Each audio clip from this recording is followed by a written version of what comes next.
맨날 강의하지만 어려워요.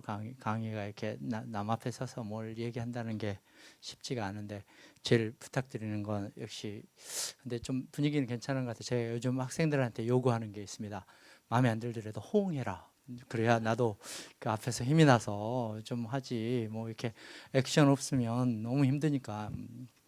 그 제가 한번 혼짝이 난 적이 한 번 있는데 그 중견 스님들 앞에 가서 강의를 하는데 복장 일치, 두발 일치, 표정 일치 뭐 이렇게 하니까 그다음에 리액션 제로 자는지 그 묵상을 하시는지 알 수 없는 그런 모습에 정말 2시간을 얘기하는데 너무 답답하더라고요. 근데 나중에 그 얘기 들어보니까 스님들한테는 한 95% 정도는 그 농담 이렇게 비슷하게 얘기하고 5%만 진실을 얘기를 해야 된대요. 근데 그걸 근데 이렇게 그 저기 아무래도 성직자들이고 하니까 저는 긴장해가지고 좋은 얘기만 막 골라서 엄선해서 했을 거 아니에요. 그러니까 되게 어렵더라고요. 무슨 말씀인지 아시죠? 호응.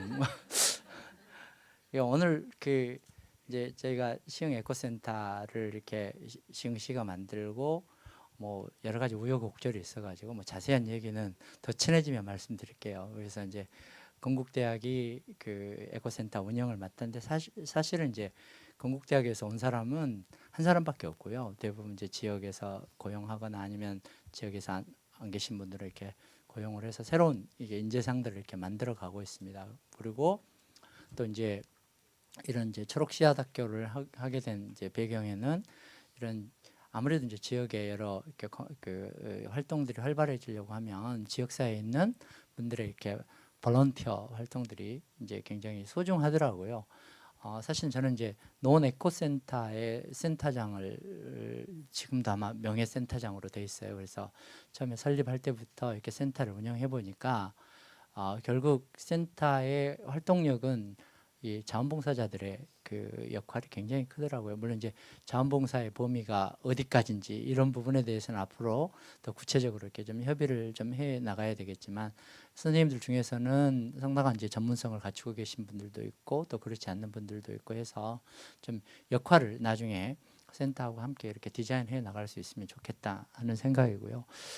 오늘은 좀 그 저희가 에코센터가 지금 이게 그 건물은 다 준공은 돼 있고요. 지금 한 4월 중순 이후부터 이제 구체적으로 이제 프로그램을 좀 진행할 생각입니다. 누구를 대상으로 할 거냐면 일단은 시흥에 있는 그 단체나 그 다음에 지역 조직들 그러니까 뭐 주로 이제 정왕동 근처니까 정왕동이라든가 이게 그 지역사회한테 이렇게 소개하는 프로그램들을 이제 이제 진행을 하고요.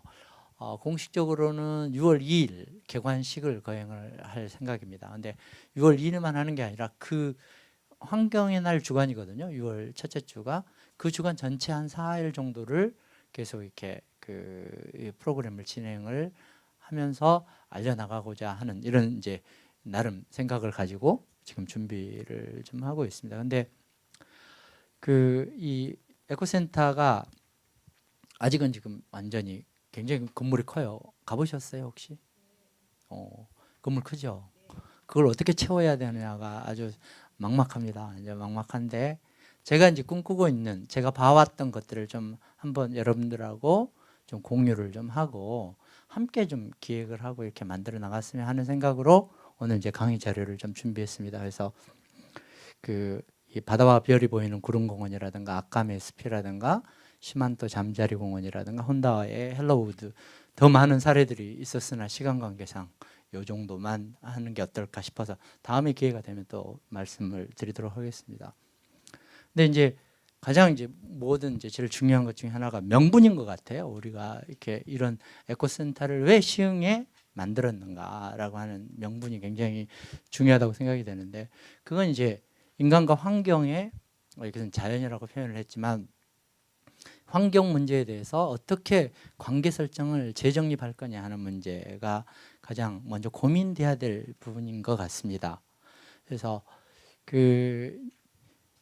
우리가 지금 리우 회의가 1992년에 있었고 거기에서 이제 합의한 게 지속 가능한 발전에 대한 합의를 했잖아요. 그러니까 우리 사회가 지속 가능한 발전을 해야 된다. 뭐 이제 이렇게 얘기를 하고 있는데 도대체 지속 가능한 발전이라는 게 뭐냐라고 하는 그거에 대해서는 굉장히 이론적으로도 그렇고 생각하는 사람들에 따라서 다 다릅니다.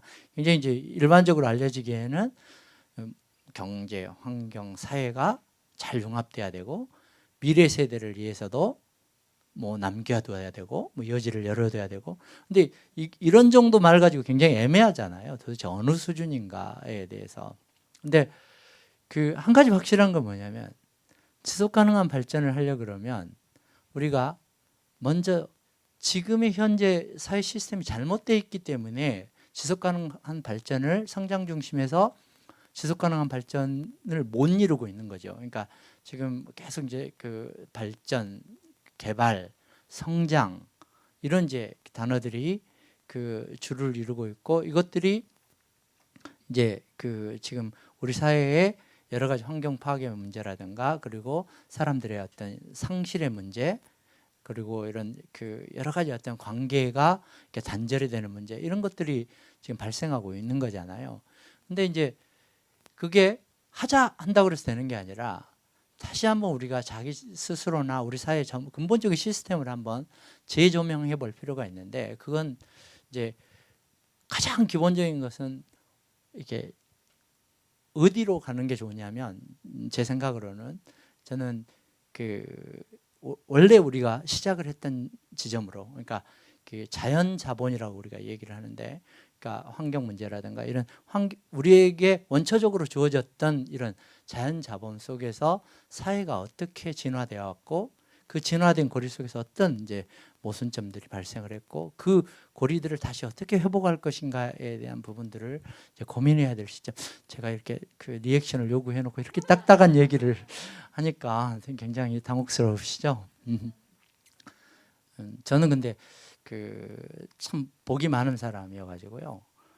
제가 이제 박사 논문을 쓰면서 여러분들은 가기 정말 힘든 곳을 제 그 보르네오 섬의 그 사우스 칼리만탄 쪽에 한 1년 정도 가서 밀림 속에서 이렇게 원주민들하고 이렇게 생활하면서 조사한 적도 있고요.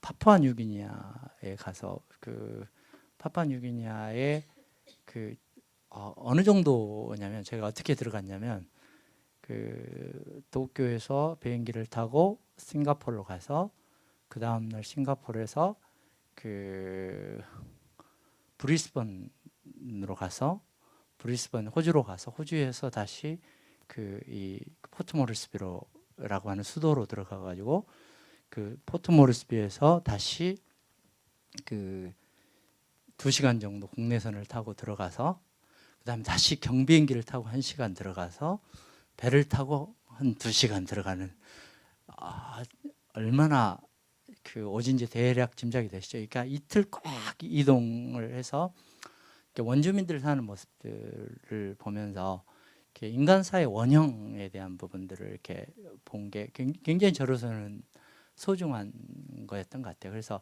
그 지금 현재 문제를 이렇게 우리가 고민할 때, 그러니까 그 우리의 어떤 사회 원형에 대한 부분들을 좀 고민해 볼 필요가 있는 것 같아요. 그 중에 하나가 그러니까 가장 원형에 가까운 게 이제 생태계 서비스라든가 이런 자연, 환경. 그래서 지금 우리가 하고 있는 것들이 우리 사회 원형을 어떻게 우리가 이해하고 지금의 현재 시스템을 어떻게 볼 거냐 하는 그런 관점으로 저는 사실은 환경 문제나 자연 문제를 좀 보고자 합니다. 거기에서 이제 인간 사회하고의 어떤 관계들, 그러니까 거기도 이제 인간 사회의 기본적인 시스템이 깨지면서 이렇게 발생하는 문제가 꽤 크거든요. 그러니까 그 이제 제가 연구한 게 이제 그런 것들인데 이게 개발 자본이 딱 들어가서 이 원주민 사회가 어떻게 그 사회 시스템이 변질이 되면서 그 사회 시스템이 변질이 되면서 이렇게 자연 파괴를 가져오는가 뭐 이런 이제 이 메커니즘을 연구하는 게 제 연구 주제였는데 그 확실한 건 돈이 사람을 망가뜨리고요. 사람이 자연을 망가뜨립니다. 그건 정말 이렇게 확신을 가지고 말씀드릴 수 있습니다. 그게 뭐냐면 그 자급자족하는 마을에 그 이 이제 공장이 들어가요. 그러니까 이렇게 공장이 들어가게 되면 거기에서 일하는 노동자들이 생기잖아요. 농사를 안 짓잖아요, 이 사람들은. 어디선가 식량을 구입을 해야 되잖아요. 그럼 시장이 생겨요. 그러면 농사 짓는 사람은 자기가 먹던 자급자족했던 거에다가 잉여 부분을 생산을 하게 됩니다. 그래서 그걸 팔아서 이 공장 노동자들을 먹여야 되니까, 먹여야 되는지 팔아야 되는 건지, 그러면 돈을 받잖아요. 돈을 받으면 그걸 가지고 뭘 하냐면 이 울타리도 치고 기계도 사서 더 농토를 확장하고자 합니다. 그러면 기존에 썼던 방식, 거기다가 갑자기 이렇게 도끼로 이렇게 나무 베다가 전기톱 하나 딱 들어오는 순간 또 와르르 무너지는 거죠. 그게 순식간에 발생하는 문제예요. 그러니까 이런 것들이 이 돈이 사람을 망가뜨리고 사람이. 근데 이제 그렇게 되면 옛날에 자급자족하고 공동체가 이렇게 공동 생산하고 공동 분배했던 시스템이 무너지게 됩니다. 왜 그러냐면 나는 일을 많이 했고 저 사람은 일을 안 했는데 똑같이 나눠가죠. 안 해. 뭐 이렇게 되는 거죠. 그러니까 이제 이 사람들은 심지어는 어떤 거였냐면 이렇게 월급을 받으면 처음에는 출근을 안 해요. 왜냐하면 저축이라는 개념이 없기 때문에 그 돈을 다 쓸 때까지 오지 않습니다. 출근하지 않습니다. 그리고 이제 그래도 조금 이제 모아둬야 되겠다 생각하는 사람들도 이제 생겨나기 시작하고 시간이 많이 걸려요. 그리고 이제 자기가 한 달 내 일을 해가지고 월급 받아가지고 다 나눠줘야 되니까 이렇게 안 그러면 그 공동체에서 쫓겨나게 되니까 그러면 이제 약이 오르잖아요. 그러니까 여기다가 맥주 한 박스 딱 이게 메고 가면서 그걸 다 마셔요. 지가 주기 싫으니까 반쯤 마시고 가서 이렇게 자기 그 동족들한테 이렇게 나눠주는 거죠. 그러니까 그렇게 되면 점점 이렇게 관계가 소홀해지지 않겠어요? 그리고 옛날에는 기계를 쓰지 않았을 때는 노동력이 많이 들어가니까 이게 할아버지의 자손들이 쫙 이렇게 모여서 같이 농사일도 해야 되는데 기계가 들어간 다음부터는 몇몇이만 해도 되니까 굳이 그 마을 공동체가 필요가 없는 거예요. 이게 우리 가족이 제일 중요하게 되고 이렇게 되는 거죠.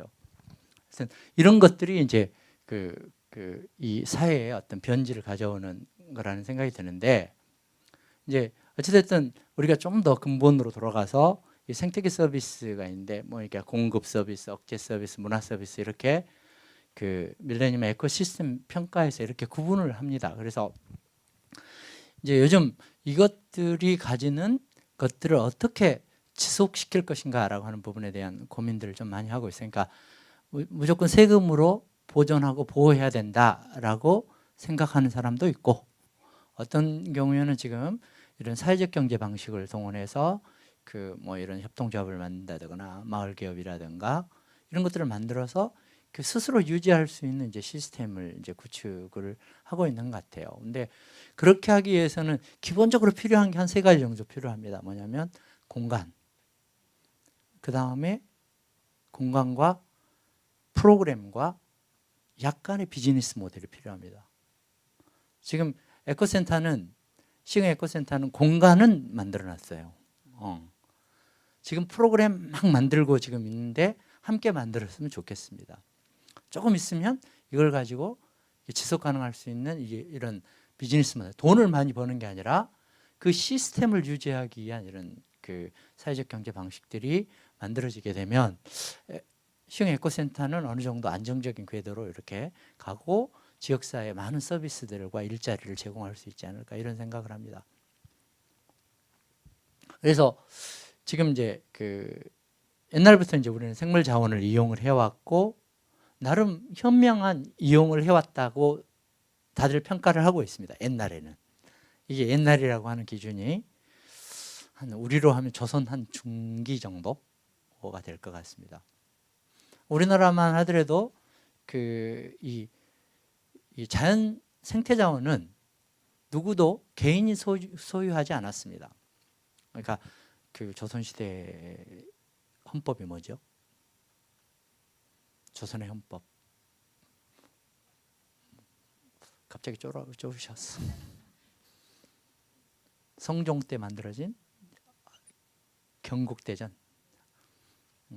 경국대전이 이제 그 헌법이잖아요. 경국대전에 어떻게 나왔냐면 산림천택 여민공지라고 이렇게, 그러니까 산림하고 천 하천하고 택 연못하고 쓴 여민공지, 백성들의 것이라는 거죠. 그러니까 누구도 개인이 소유하는 게 아니라 모두의 것이다라고 해서 그러니까 특히 이제 숲 같은 경우는 두 개로 나누는데, 하나는 국용림, 국가가 쓰는 숲이 있었고요. 하나는 공용림, 그러니까 마을 공동체가 쓰는, 이렇게 두 가지로만 형태가. 그래서 이 특히 이제 그 서울 외곽에 있는 이런 그 이 주변의 산들 같은 경우는 그건 국용림이었어요. 그래서 국가가 궁궐에서 그 이 한양의 경관을 관리하기 위해서 그 숲을 유지를 했었거든요. 그리고 이제 공용림 같은 경우는 마을 앞산 뒷산인데, 마을에서 이용량을 결정하기도 하고, 그 누가 개인이 욕심을 부려서 내년에는 누구네 집을 재야 되니까 조금 어디에 있는 소나무 몇 그루 베고 뭐 하고 뭐 해서 그 집 져줍시다, 이렇게 되는 거죠. 그러면 동네 목수 뭐 등등 다 모여서 그 집을 짓는, 이제 이런 그 이 공동체 의사결정 방식들, 이걸 저희는 현명한 이용이라고 합니다. 근데 이게 이 현명한 이용이 이제 사실은 조선 말기에 사점 현상이라든가 또 특히 이제 결정적인 영향을 미친 게 일제시대 때 등기부 등본이 생기면서 1909년에 생깁니다. 1909년에 생기면서 이게 개인 소유로 이렇게 전환을 하는, 왜 이제 개인 소유로 전환을 했던 가장 큰 이유 중에 하나가 뭐였냐면, 그 이 일제 식민지가 이 통치 자금을 마련하기 위해서 이게 그 오지에 있는 산림들을 그 일단 그 공지를 해서 자기 것이 아니다라고 하면 전부 국가 걸로 만들어 버렸어요. 국가 걸로 만들고 그걸 다시 그 불화를 주는데, 누구한테 줬냐면 일본에서 건너온 일본인들이나 이렇게 친일하는 사람들한테 이렇게 불화를 한 거죠. 불화를 하게 되니까 이제 그 어떻게 되겠어요? 기존에 공동체 단위에서 이용했던 것들이 배제되기 시작을 한 거죠. 그럼 갈등이 생기죠. 그러니까 그게 갈등이 생기니까 이제 6.25 지나고 한국전쟁 지나고 60년대에 엄청 이제 사회적 갈등이 심할 때잖아요. 그때는 먼저 가져가는 사람이 임자가 되는 거죠.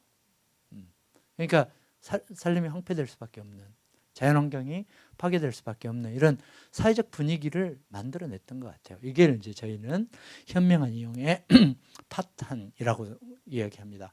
근데 지금 이 현명한 이용의 파탄에서 새롭게 지금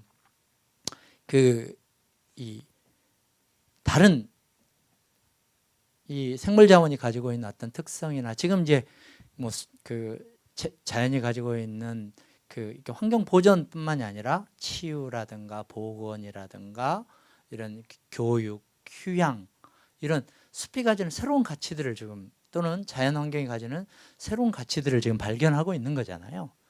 이제 그리고 심지어는 요즘 이제 바이오 쪽에 그 이런 여러분들 잘 아시잖아요. 뭐 저거 뭐 버드나무에서 뭐 만들어내고 뭐 만들어, 추출물도 그렇고 이런 이제 그것들이 이제 한편으로 이제 그러니까 이건 그러니까 두 가지 패턴들이 있는데, 하나는 이제 과학 기술을 개발을 해서 많은 투자를 해서 하는 거하고, 또 다른 것은 하나의 새로운 지역사회 공동체를, 그러니까 옛날 같은 이런 그 공간 단위의 공동체가 아니라 시흥하면 뜻맞는 사람들의 이런 공동체, 이런 이제 공동체들이 만들어지면서 새로운 이제 가치 체계들을 이렇게 만들어 나가는 이런 이제 과정인 것 같습니다. 그러니까 옛날과는 다른 현명한 이용 쪽으로 우리가 전환을 해야 되는데, 이런 역할들을 에코센터가 거점이 돼서 할 수 있었으면 좋겠다 하는 이제 그런 바람을 가지고 있다는 말씀을 드리고요. 이제는 더 구체적으로 재미있는 사례로 가겠습니다. 여기까지만 어려운 이야기.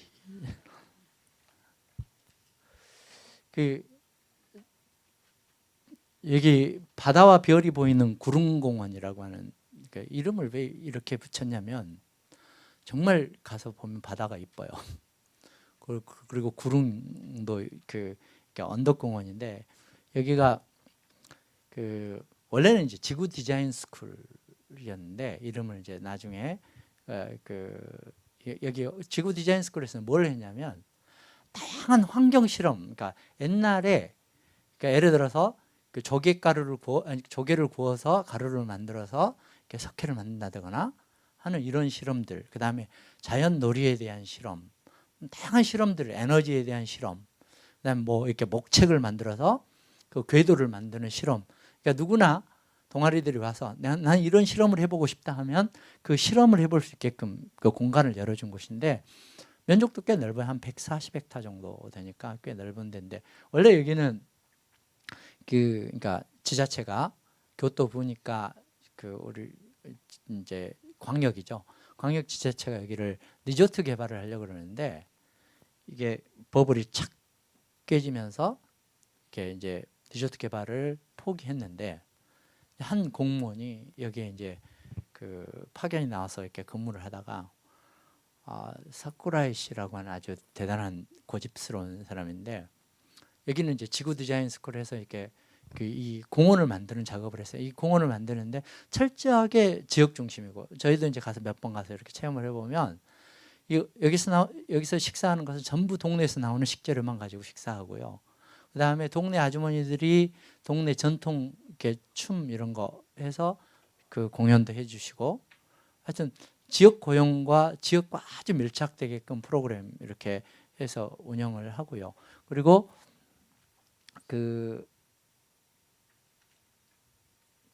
좀 자세히 보면 좀 그렇죠. 이렇게 봐가지고는 한번 언제 정말 기회가 되시면 한번 가보시는 것도 저는 나쁘지 않을 것 같다는 생각이 듭니다. 여기서 최고는 뭐냐면 이게 목욕탕에서 딱 이렇게 저는 술을 전혀 못하지만 술병 앞에 쫙 깔아놓고 앞에 이렇게 바다 보면서 밤에 별 보면서 술 마시는 게 최고라고들 합니다. 말만 잘하면 우리끼리만 있으면 이제 술을 마셔도 되는데 여러 사람 있으면 못 마시고요. 이게 디자인을 할 때 지금 그 에코센터 앞에 이제 완충록지도 저는 조금 더 지금 굉장히 단조로운 이제 구조를 가지고 있는데 이런 다양한 이제 생태적인 어떤 패치라고 그래야 되나요? 이렇게 요소를 이렇게 생태계 어떤 곳은 저도 이렇게 일부러 이렇게 좀 걸어보기도 하고 그러는데 이렇게 걷다 보면 새들이 오는 곳이 있고요. 새들이 오는 데는 다 그만한 이유가 있기 때문에 옵니다. 그러니까 물을 마실 수 있어야 되고 아니면 자기네들이 씨앗을 이렇게 열매를 먹을 수 있는 곳에 새들이 날라오고 그 어떤 새들인지 이런 이제 관찰들을 통해서 거기에 이제 생태적 공간들의 어떤 배치들을 어떻게 할 것인지에 대한 에콜로지컬 디자인이 좀 필요하다는 생각이 듭니다. 근데 자꾸 이제 저는 개인적으로는 뭐 자꾸 이렇게 입에서 귀로 전하는 환경 교육은 별 의미가 없다 이렇게 좀 생각은 좀 하거든요. 기본적으로. 좀 같이 만들어가고 이런 거기에서 관찰하고 자연이 주는 지혜를 이렇게 자기가 먼저 수용을 하고 그것들을 어떻게 더 발전시킬 거냐라고 하는 이런 이제 생태 공간으로 만들었으면 좋겠는데 요 궤도 만들어서 열차도 이런 실험을 해볼 수 있다는 게 좀 어지간하면 쉽지 않죠. 이게 지금 아까 말씀드린 조개 굽는 거 옛날 사람들은 어떻게 조개를 구워서 만들었을까 뭐 이런 이제 실험도 해보기도 하고 아이들 놀이터를 이렇게 만들어서 일단 저는 좀 재미는 있어야 된다고 생각해요. 뭐든 재미가 있어야지 재미가 없으면 그러니까 완전히 이렇게 보존해야 될 영역들은 보존을 하고 그리고 이렇게 환경적으로 이렇게 익숙해지려고 그러면 그러니까 아이들이 저는 뭐 곤충 잡아서 목도 한번 떼보고 이렇게 날개도 한 번씩 이렇게 툭툭 뜯어보고 하는 게 물론 이제 그걸 날마다 취미생활처럼 하면 이제 문제가 되겠지만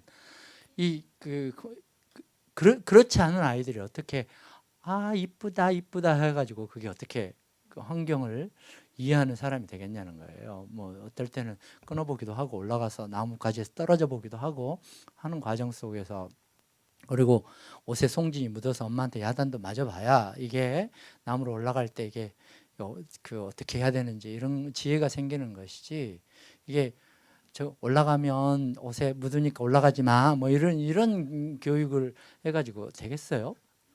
예, 이게 에코센터인데 좀 디자인도 이쁘게 좀 비교적 한 편이에요. 그래서 그뭐 태양광하고 여기는 이제 어떤 이제 저희도 시흥 에코센터가 처음부터 그 기획 단계부터 조금 제대로 좀 에너지 자립하고 프로그램을 이렇게 운영할 수 있게끔 이렇게 시설이 만들어졌으면 되게 좋았겠다는 아쉬움은 사실은 좀 있어요.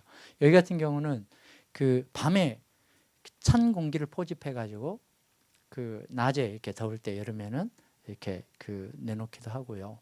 그런 이제 시스템도 돼 있고, 그리고 여기 기본적으로 주변에 숲에서 나오는 간벌재들을 전부 치핑해 가지고 난방은 이렇게 칩보일러로 이렇게 운영을 합니다. 그러니까 지금 아쉬운 게 완충녹지에 지금 막 이렇게 석가배기 해가지고 다 안에다 쌓아놓잖아요. 그 칩퍼기 갖다가 그냥 한번 전부 갈아서 그게 에너지를 쓸 수도 있고, 또는 적어도 그 땅에다 그대로 좀 뿌려주면 주민들 엄청 이용하시더라고요. 그러다 보니까 위에 이렇게 트랙처럼 길이 이렇게 완전히 돼버렸더라고요. 그래가지고 거의 깊이가 한 30cm쯤 들어가 있어요. 위에하고 이렇게 보면 이미 이렇게 다밥이 그렇게 돼서 그런 부분에 계속 이렇게 칩 뿌려주고 하는 이런 행동들이 사실은 더 중요한, 어떻게 보면 환경 활동이 될 수도 있겠다 싶은데, 이게 이제 칩보일러고요. 그다음에 여기 이제 환경교육 체험 시설이거든요. 체험 시설인데 안에 보시면 이렇게 뭐 이런 이제 시설, 이런 정도는 저희도 다 갖춘 것 같습니다. 근데 제일 자세히 보시면 이런 것도 다 여기 실험으로 해서 만든 겁니다. 그러니까 이게 일부러 시설을 만드는 게 아니라 필요하면 동아리들이 모여서 저기 계단도 만들고 뭐 또 해보고 뭐 이런 지금 에코센터에 목공소도 들어갑니다. 목공소도 지금 공공관리과하고 지금 얘기해서 목공소 들어가니까 이런 이제 필요한 시설들을 좀 스스로 만들어내는 것도 굉장히 중요하겠다. 제일 사실은 저 개인적으로 인상 깊었던 건 뭐냐면, 자세히 보시면 보이실려나? 여기 조그마한 나무 한 그루 이렇게 보이시죠? 여기 기념식 산 거거든요. 이거 기념식 산 건데 지사가 와서 기념식 산 겁니다. 우리나라는 절대 저렇게 하지 않습니다. 큰 나무 갖다가 강원도에서 이렇게 분 요만히 떠가지고 갖다가 딱 해서 여기 누구 이렇게 이름 붙여놔야 되는 거죠. 이름도 없어요 이제. 근데 좀 미래를 위해서 저 정도 마음은 좀 가지고 시흥의 환경 문제도 좀 대응을 했으면 좋겠다. 시간이죠. 시간. 뭐 잘하시니까 아이들 놀고. 지금 이건 뭐 하는 거냐면 아이들이 저거 만드는 거예요.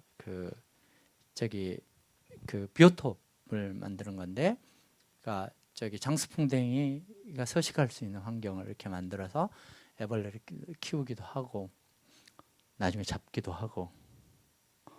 지금 이렇게 톱질하는 거 우리도 이렇게 톱질 시키나요? 안 시키죠. 힘을 밀어야 되는지 당겨야 되는지 이것도 잘 모르는 거잖아요. 몸으로 이렇게 체득해야 되는데, 지게도 줘보고 올라가서 가지도 쳐보고 불도 떼보고. 그다음 두 번째는 이제 사실은 이 앞에 구릉공원 같은 경우는 제가 사진을 많이 이제 삭제를 좀 했는데 이게 굉장히 유명한 관광지예요. 원래는 뭐가 있냐면 아마노 하시다테라고 하는 한 4km 정도 되는 사구가 이렇게 한 50m만 열어놓고 한 4km가 한 만을 이렇게 딱 감싸고 있는데, 거기에 곰소리 한 몇백 년짜리 곰소리들이 4km 쫙 나 있는 아주 유명한 관광지여서 일본 사람들한테는 저기를 걸어가면 하늘로 올라간다는 생각을 가지고 있었던 것 같아요. 그러니까 아마노 하시다테라는 말이 그 하늘로 올라가는 달이라는 의미거든요. 그래서 거기에다가 그 또 여기가 바람이 있어서 그런지 후나야라고, 그러니까 배가 집 안으로 들어가고 2층에서는 사람이 살고 아래층에는 배가 들어가는, 그것도 굉장히 경관이 이뻐서 하기도 하고, 이 아까메 숲 바로 뒤쪽에 계곡에는 뭐가 있냐면 이쪽에 식초 만드는 회사가 있는데, 이호양조라고 하는 식초 회사가 있는데, 거기하고 협약을 맺어가지고 완전 유기농 쌀을 1965년도부터 유기농 쌀만 재배를 해가지고 그 쌀을 가지고 식초를 만들어요. 근데 이제 쌀의 수매 가격이 일반 가격보다 3배 정도 수매 가격을 주고, 근데 이제 계속 연로하셔가지고 이제 고령화가 되니까 그 사람들이 이렇게 인구수가 줄어드니까, 또 이제 이 회사가 그 볼런티어 그룹을 만들어 가지고 농사촌에 가서 이제 봉사도 하고, 또 이렇게 다랭이 논에서 쌀을 생산할 수 있는 기계들이라든가 뭐 아니면 직화 이런 것들을 장비를 이렇게 계속 대주기도 하면서 지역사회 경의 어떤 기능들을 유지하기도 하고 경관도 유지하고, 그러니까 요 센터뿐만이 아니라 이 주변 자연환경 전체가 이런 이 네트워크가 되어 있다는 거죠. 두 번째는 이제 아카메 숲인데, 아카메 숲은 그 오사카에서 한 1시간 반 정도 가면 그러니까 어느 쪽으로 가는 거지? 하여튼 갑니다. 저쪽 나고야 쪽으로 한 1시간 반 정도 기차를 타고 가면 그 아카메 숲이라고 하는 게 있는데, 여기는 이 지역이 이제 오사카나 이쪽이 이렇게 커지면서 베드타운이 들었었어요. 베드타운이 들어서면서 도시가 계속 이제 확장이 되니까 쓰레기 소각장, 처리장, 뭐 산업 폐기물 처리장 이런 것들이 처음에는 이제 골프장이 들어서니까 골프장 반대 운동을 했고요.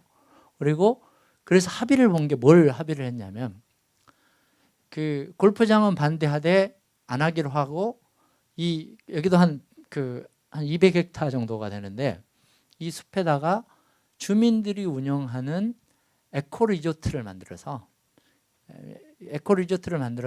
거기에서 이제 환경 교육도 하고, 제일 이제 저는 감동 깊었던 게 뭐였냐면, 여기는 4학년, 5학년 때 2년 동안 봄, 여름, 가을, 겨울 이렇게 환경 교육 프로그램을 여기서 반드시 의무적으로 합니다. 주변의 아이들이. 그래서 그걸 전부 정리를 해서 졸업식 때 졸업장하고 함께 이렇게 주는 게 있어요. 근데 그게 이렇게 거의 병풍처럼 쫙 이렇게 정리를 해가지고 아이들이 일회성, 이회성이 아니라 정말 지역의 그 환경 문제에 대해서 충분히 이해할 수 있도록 지금 활동을 하기도 하고요. 그다음에 이제 여기도 이제 문제가 되는 게, 주말에는 사람이 많은데 주중에 이제 이용객들이 줄어드니까 이제 그 문제가 제일 어려워서, 여기에 이제 해설가 선생님들이 계시는데, 이분들이 뭘 했냐면 전부 이 사회복지사 자격을 다 취득을 하셔가지고, 그러니까 평일에는 데이 서비스를 하세요. 그러니까 요양 사업을 하고, 그리고 또 요 바로 주변에는 이제 치유센터가 있는데, 이 치유센터는 도시에 있는 내과 의사가 처방을 하는데, 이제 처방을 하는 게 뭐냐면, 뭐 당신은 고혈압이니까 뭐니까 이제 성인병들 있잖아요. 이게 대해서 하루에 반일을 2시간 하시고, 식단은 뭘로 하시고 한 보름 정도 거기서 있다 나오세요 하고, 이제 완전히 물리적 처방, 그러니까 약물 처방을 일절하지 않고 이렇게 처방하는 방식으로 해서. 근데 이제 그러려 그러면 의사 선생님들이 욕심을 버려야 됩니다. 근데 우리나라는 의사 선생님들이, 혹시 남편 중에 의사, 너무 이렇게 단가가 비싸요. 의료비 단가가 비싸가지고 저희도 한번 해보려고 이렇게 의사 선생님들하고 상의를 해봤더니 도저히 이게 단가가 안 된대. 근데 이제 봉사하셔야지 사실은. 성인병 이런 게 우리 생각인가? 잘 안 해주시더라고요. 그런 이제 네트워크들이 돼 있고, 처음에 이제 반대 운동할 때 뭘 했냐면 이렇게 구입을 했어요. 땅을 사가지고 알박기 해서 개발을 못하게끔. 그러니까 좋은 의미의 알박기를 한 세 군데 정도 알박기를 조금씩 한 1000평씩 이렇게 사가지고 그 도저히 이쪽 저쪽에서도 못 들어오게 이런 경우들이 좀 있는 게 토토로의 숲이 그래요. 토토로의 숲이 그 이제 그 도쿄 주변에 사이타마라고 하는 데 있는데 거기 이제 와세다 대학이 들어가면서 거기가 완전 이제 그 대학 캠퍼스가 들어가니까 이렇게 여러 상업 시설이 들어가고 개발이 이렇게 그 이루어지기 시작했고 또 일본에 이제 그 대부분 이제 큰 회사들이 부동산 개발을 해서 많이 이렇게 성장을 한 경우들이 많아요. 뭐냐면 먼저 땅을 사요. 그 다음에 거기까지 철도를 내. 그러면 요 땅값이 올라가잖아요. 땅값이 올라가면 그 차익으로 이제 부자가 되는 거죠. 그러니까 그 세이브 이런 데가 이제 그렇게 해서 했는데, 근데 그럼 이제 바람이 해서 인구가 많이 늘어나니까 뭐가 수요가 늘어났냐면 이 묘지 수요가 늘어난 거예요. 그래서 절에서 그 이제 갑자기 욕심을 내셔가지고 우리 여기 묘지를 개발해야 되겠다 이제 그런 거예요. 장묘 사업을 해야 되겠다. 그러니까 그거에 대해서 반대 운동을 하는데 미야자키 하야오가 거기에 이제 자기 돈도 한 2천만 원인가 내놓으시고 자기 그 토토로의 캐릭터를 활용해서 운동을 할 수 있게끔 허용을 해주신 거죠. 그래서 이제 그 토토로의 숲인데 숲이 좋거나 결코 그러지 않습니다. 그냥 우리 일반 야산에 있는 그런 숲이고요. 이런 트러스트 방식도 재미있더라고요. 많이 싸워야 되는데 우리나라에서는 이 트러스트 방식으로 한번 이렇게 제대로인지 아닌지는 모르겠으나 그래도 가지고 있는 게 어디냐면 그 죽전에 대지산이라고 있어요. 저기 죽전에 제가 2000년에 그거 싸움질 하느라고 아주 고생을 된통했었는데 아마 기억하시는 분들 기억하실 거예요. 그때 그 나무에 16일간 올라가 가지고 국토부가 개발을 철회하는 그때 그거 하기 전에 뭘 했냐면 그린벨트 청원운동도 있고요. 이걸 그린벨트로 지정해달라고 아까 이제 시흥은 70%가 그린벨트라고 얘기하셨는데 남들은 청원도 하는데 다행히 그린벨트로 지정까지 해주셔서 그러니까 이걸 그 악재라고 생각을 하면 악재가 되는 거지만 이걸 긍정적으로 생각을 하면 굉장히 호재가 될 수도 있어요. 그린벨트라는 게. 그리고 거기 하면서 이제 그 땅 주인하고 100평을 샀어요. 100평. 근데 이게 우리나라는 재밌는 게 예를 들어서 이게 몇만 평 땅이 있잖아요. 그 중에서 100평을 딱 사요. 그리고 어디를 분할 측량을 하지 않고 사면 다 그 중에 100평이에요. 그러니까 어디라고 특정하지 않아도 돼요. 알박기에 아주 전형적인. 그러니까 100평의 소유권을 가지고 있지. 그래서 100평 그게 죽전에 100평 사는데 돈이 꽤 많이 들어가더라고요. 그래서 지금 나중에 근데 LH가 그래도 이 순수히 좀 항복을 하셔가지고 나중에 그쪽 그 대지산 꼭대기에 100평을 문화부지로 제첩을 해서 그 100평의 소유권을 인정을 해줬어요.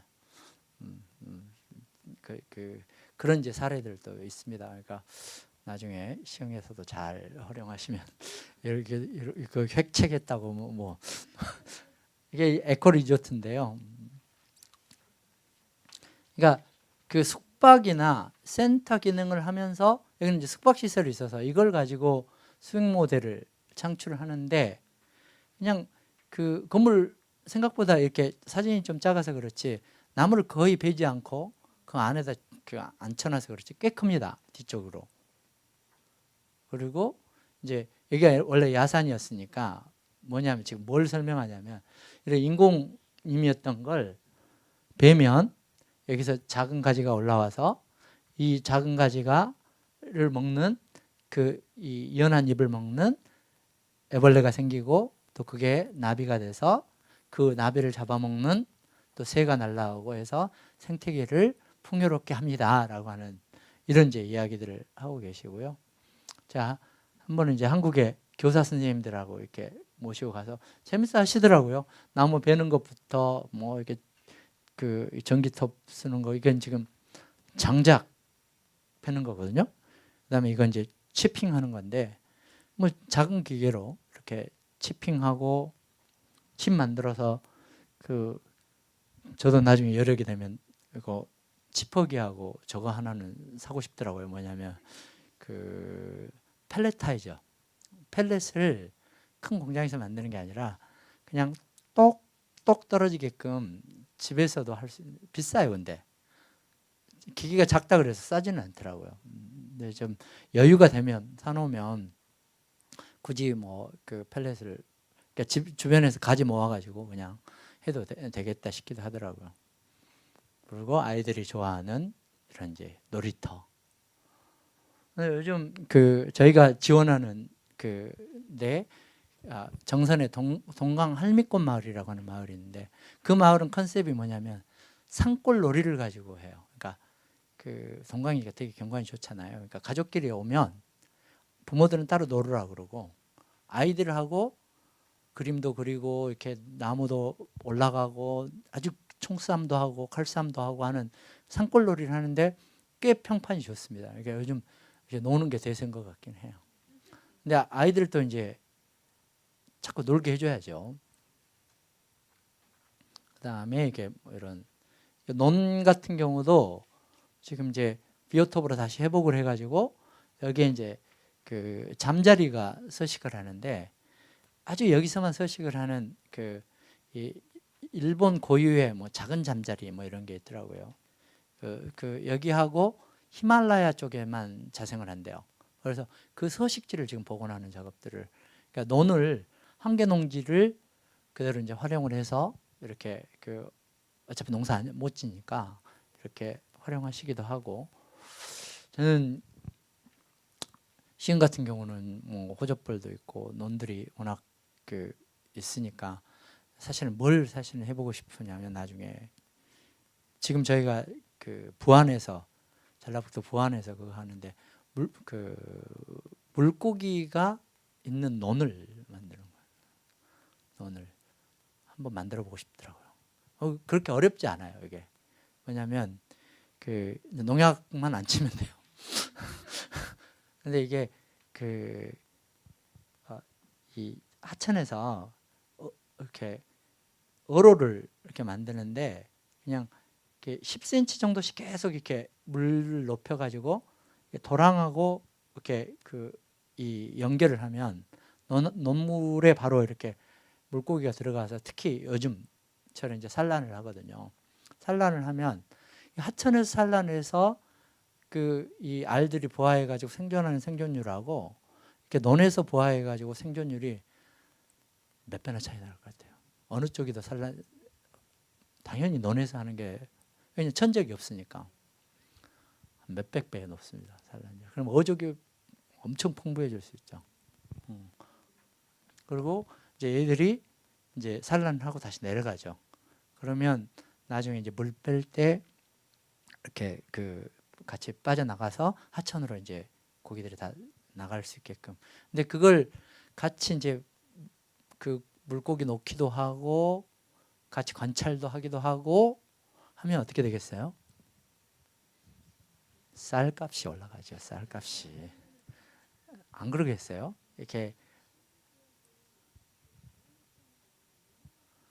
전혀 상관없습니다.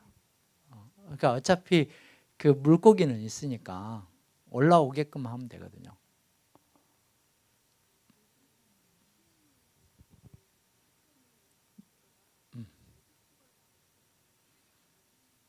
그건 좀 안 되죠.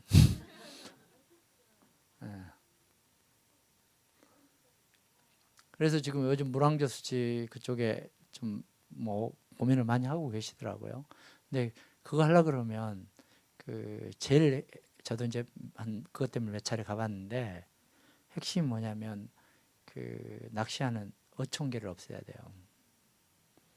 근데 거기서 뭐 떡밥 뭐 이런 것들이 굉장히 오염이 심하더라고요. 그래서 해야 되는데 그 이권에 대한 보상을 해줄 수 있는 재정적인 능력이 없기 때문에 지금 이번에 좀 그 공간을 이렇게 한정적으로 하겠다라고는 말씀을 하시는 것 같더라고요. 그래도 어차피 이게 오염이 되니까 좀 걱정이 되긴 하더라고요.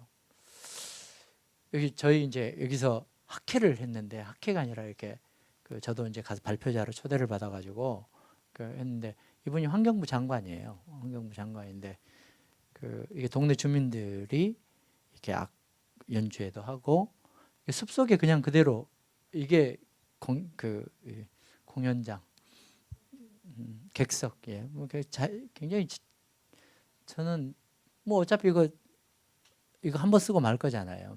조금 있으면 또 다시 새순이 올라와서 차게 될 테고 이게 발상이 요건 뭐냐면 대나무 잘라가지고 국수를 흘려서 국수를 소면 흘리면 이렇게 젓가락으로 이렇게 여기다가 저것만 들고 찍어서 이렇게 먹는 얼마나 재밌겠어요? 재밌어야 돼요. 아이디어가. 그러니까 사실은 이런 에코센터에서 이런 기획들을 좀 해서 막 재밌게 한번 해보고 싶은데 하여튼 먹고 놀고 하는 게 이 세상에서 제일 좋은 거 아닌가요? 그 다음에 시만토의 잠자리 공원인데 이게 시만토라는 말이 4만 10이라는 뜻이에요. 그러니까 하천이 있는데 지류가 4만 1000개가 있더라는 거예요. 그래서 이렇게 잠자리 공원에 역시 여기도 보니까 미친 사람이 하나 있어야 돼. 미친 사람이 이렇게 잠자리에 미친 사람이 있어가지고요. 여기에 이제 어디냐 요 계곡이 이제 전부 논인데 요걸 전부 잠자리 공원으로 만들었는데 만들 때도 이게 WWF의 지원도 받기도 하고 그 다음에 연간 방문객은 2만에서 4만이니까 그렇게 많지는 않아요. 근데 여기가 워낙 오지고 시코쿠라는 게 이쪽에 있는 아주 외진데 있는 큰 섬인데 거기에 고치라고 하는 현의 정말 오지예요. 저도 한 3번쯤 갔었나? 근데 정말 오지예요. 근데 거기에서 이런 이제 에코센터를 그러니까 논 위에다 지금 다 만든 거죠. 논 위에다가 전부 이렇게 주민들이 자원봉사하고 같이 삽질해서 각각의 논마다 이 서식하는 생물 종들이 다 달라요. 그러니까 이렇게 그리고 가면 요 양반이 이제 좀 미친 사람인데 뭐 아주 열정과 뭐 이런 게 근데 여기 아이들은 이제 교육 프로그램을 의무적으로 해요. 여기도 의무를 하는데 레벨 5까지 있어요. 레벨 5에서 1, 2, 3, 4, 5 이렇게 레벨이 있는데 테스트를 다 하더라고요. 어떻게 테스트를 하냐면 지금 이제 전부 잡아와요. 이게 어떻게 잡아오냐면 제가 거꾸로 해놨다. 지금 여기 보시면 레벨 5에 오늘 관찰할 수 있는 종을 전부 다 여기다가 해놓고 이걸 잡아오면 하나씩 스티커 떼는 거예요. 이걸 전부 잡을 때까지. 에? 애들이 이 정도 수준이라는 거죠. 이 정도는 해야 뭐 환경 온난하지 않겠어요?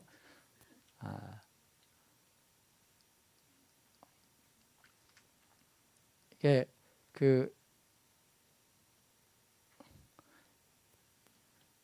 모금함도 이렇게 만들어 놓고 그 다음에 이제 라이언스나 이런 다 이렇게 협력 지역사회 기업들하고 이렇게 협력하는 것도 이렇게 하고 있고요.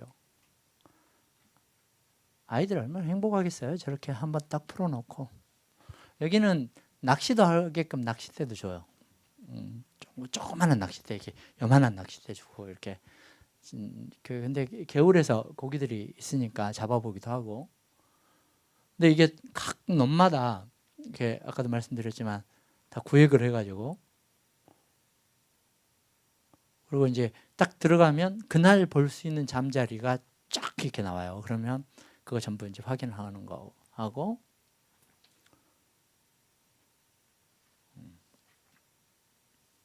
이게 시만또 강인데, 근데 이 강을 사랑하는 사람들이 많아가지고, 이게 시만또 강 같은 경우는 시만또 학회도 있어요. 시만또 학회. 그러니까 근데 그 애호가들이죠. 그러니까 뭐 법학하는 사람, 공학하는 사람, 뭐 하는 사람, 이렇게 시만또 강을 좋아하는 사람들이 모여서 만든 학회를 운영하는데, 굉장히 깊이가 있죠. 그러니까 이렇게 그 전문가 그룹들이 서포트할 수 있는, 이렇게 그렇다고 그래서 나서거나 좀 그러시지는 않은데 뒤에서 좀 열심히 하시는 것 같아요. 혼다의 헬로우드스라고 하는 곳인데요. 그 혼다는 아시죠? 혼다 자동차 하는 기업인데, 혼다가 이제 사회공헌 하겠다고 그 저쪽 에버랜드는 가보셨죠?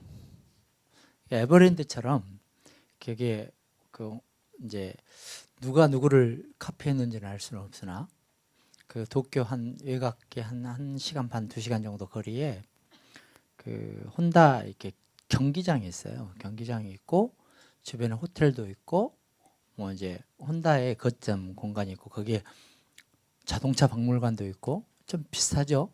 이렇게 에버랜드하고 좀 비슷한 공간인데, 거기에 이제 그 주변에 놀고 있는 산을 어떻게 좀 활용할까 이제 혼다가 고민을 해가지고, 제일 먼저 한 게 뭘 했냐면, 그 이 사기노라고 하는 아주 특출난, 아주 그 괴짜 같은 인간을 하나를 이렇게 스카웃을 해서 직원으로 뽑아요. 근데 이 양반이 그 어떤 일들을 좀 했었냐면, 그 홋카이도에서 그 이 다이세츠산이라고 하는 국립공원인데, 거기에 비지터 센터를 운영했던 사람이에요. 근데 주로 어떤 그 프로그램들을 운영하냐면, 그 겨울에 호수에서, 언 호수에서 그 영하 40도 내려가는 데서 이글루 만들어 가지고 같이 체험 프로그램 하고, 거기에서 이렇게 그 조형물 만들어 가지고 이렇게 그 디자인, 이게 그 되게 힘들어요. 그러니까 힘든다는 게, 그 얼음이나 눈을 가지고 조형물을 만들 수가 있으니까 그런 짓 하고요. 그다음에 뭐 맨날 기구 타고, 뭐 아주, 그리고 그 뭐야, 위험한 짓은 골라서 하고, 술 엄청 좋아하고, 뭐 이제 그런 재밌는 사람을, 근데 거의 이제 이 일에 올인하고 거의 미친 사람이죠. 이런 공간인데요. 이게 이제 혼다의 경기장이고, 지금 우리가 하는 건 요겁니다. 요거. 요게 이제 헬로우드스라고 하는 체험센터고, 무대는 요거고. 저 산에서 연간 지금 저기 한 15만 명 정도 프로그램 운영을 하고 있고요. 직원 수가 거의 30명 가까이 됩니다. 그러니까 뭐 그리고 여기 이제 입장 수입을 받는데 한 반반 정도, 그러니까 자립도가 한 50% 정도 되고, 50%는 기업이 그 돼서 이제 운영을 하는데, 이런 이제 헬로우드스라고 하는, 정말 이렇게 전체 공간에서 보게 되면 아주 일부분이지만 여기서 다양한 이제 활동들이 이루어지고 있습니다. 예를 들어서 이건 이제 새집이죠. 근데 누구를 위한 새집이냐를 가지고 그 공부를 해서 만들어 놓은 새집인데, 누구를 위한 새집일 것 같습니까? 새 종류 중에 어떤 새? 까치. 까치는 이렇게 안 되죠. 오픈돼야 되죠. 이렇게. 딱따구리. 딱따구리 새집을 들어왔는지 안 들어왔는지는 알 수는 없으나. 그리고 이제 뭐 새 관찰하기도 하고 그 자세히 보시면 이런 그 이 간벌재를 여기다가 이 세워놨어요. 이게 왜 세워놓냐면 관찰력이 뛰어나신 분들은 이렇게 절개지에 보면 조그마한 돌이 하나 있으면 거기에 흙탑이 세워지잖아요. 이렇게 보셨죠? 이게 빗물이라는 게 무섭거든요. 이게 툭 떨어지면 빗물이 툭 떨어지면 그 저기하고 서울유 선전하는 거하고 똑같아요. 이렇게 왕관 현상이 발생을 하는데 툭 떨어지면서 표토를 탁 끌고 올라오죠. 표토를 탁 끌고 올라와서 이게 이 쓸리고 하는데 그 위에 자갈 하나가 있으면 그 밑에 흙은 못 깎아 가지고 이렇게 한 몇 센치짜리 흙기둥을 이렇게 만들잖아요. 그만큼 이렇게 그 피복을 얼마만큼 잘하느냐가 굉장히 물 관리가 굉장히 중요한 문제거든요. 요즘 우리 잘 안 하는 것 같아요. 물 관리를 워낙 이제 왜 물 관리를 하긴 해요. 이제 이렇게 쭉 조사를 해보니까 제일 문제가 뭐냐면 마을 동자가 한자로 쓰면 어떻게 되죠? 마을 동자 이렇게 막 칠판도 되나요 이게? 뭐 굳이 안 써도 될 정도. 마을 동자는 물수변에 같을 동자, 물을 같이 쓰는 사람들이죠. 그러니까 그렇죠. 동자라는 게 그만큼 이제 그 물리용이 이 마을의 자체적인 이제 활동이었는데 그게 단절이 된 거예요. 왜? 물 관리 누가 하죠? 시흥시 물 관리 누가 하죠? 수자원공사요? 응? 진짜 그건 큰 얘기고 수자원공사가 하는 건 저 저력발전소 그 정도 큰 얘기고 농경지는 그러니까 크게 보면 수질 관리는 누가 하냐면 환경부가 해요. 수량 관리는 농업용수는 농림부가 해요. 그 다음에 그 외의 것은 국토부가 합니다. 국토부가 하고요. 그러니까 누가 하든 그게 상관없는데 중요한 건 주민들이 안 해요. 상수도는 상수도 쪽에서 하고 물과 관련돼서 주민들이 직접 하는 건 아무것도 없어요. 논에 물꽃 트는 것도 잘 안 해요. 농배수로 정리도 옛날에 다 농민들이 했죠. 안 합니다. 그 농촌공사가 다 합니다. 그렇죠. 주민들이 하는 게 아무것도 없어요. 그러니까 물에 대한 관심이 없어요. 그래놓고 요구사항은 왜 이렇게 수질 관리 안 되냐 그러지. 이미 그러니까 이게 물 관리에서 지금 요즘 이제 세계적인 추세가 물 관리에서 이제 괴리된 주민들을 어떻게 물 관리로 이렇게 다시 끌어낼 것인가가 세계적인 관심사입니다. 근데 이게 물 관리를 워낙 이제 치산치수가 중요한 국가 아젠다다 보니까 이게 하기는 하는데 너무 넘어갔어요. 국가로 넘어가니까 이제 관심이 없어진 게 된 거죠. 아마 그러니까 대체로 물이 어디서 들어와서 어디로 나가는지도 잘 모를걸요. 아세요? 동네 주변에 그 아파트에서 모아진 우수는 어디로 가나요? 하수구로 가죠. 그러면 그것까지 하수 처리를 해야 되잖아요. 그 돈 누가 내요? 시민들이 내죠. 세금 내죠. 그러니까 이게 하수하고 우수도 이렇게 분리가 안 돼 있어요. 우리 아주 재밌는 시스템인데 그러놓고 4대강 맞고 막 그러잖아요. 그건 관리하면서 정작 동네 물 관리도 하나 제대로 안 되고 있는 게 우리 현실이거든요. 갑자기 여기 요 나무 하나 쌓아놓은 걸 가지고 물 관리까지 갔으니 너무 뛰었다. 그렇죠. 근데 그만큼 이렇게 그걸 좀 유식한 걸로 얘기로 우격 침식이라고 합니다. 우격. 비가 때려서 나오는 우격 침식. 우격 침식이 생기면 물이 여러 개가 모이면 뭐 어떤 구곡 침식이 생깁니다. 구곡. 조금 꼬랑이 생기는 거죠. 구곡 침식. 이제 그렇게 되면 이게 물길이 우면산 같은 경우도 전거 같아요. 이러면 안 되는데. 그 우면산 같은 경우도 산사태 날 때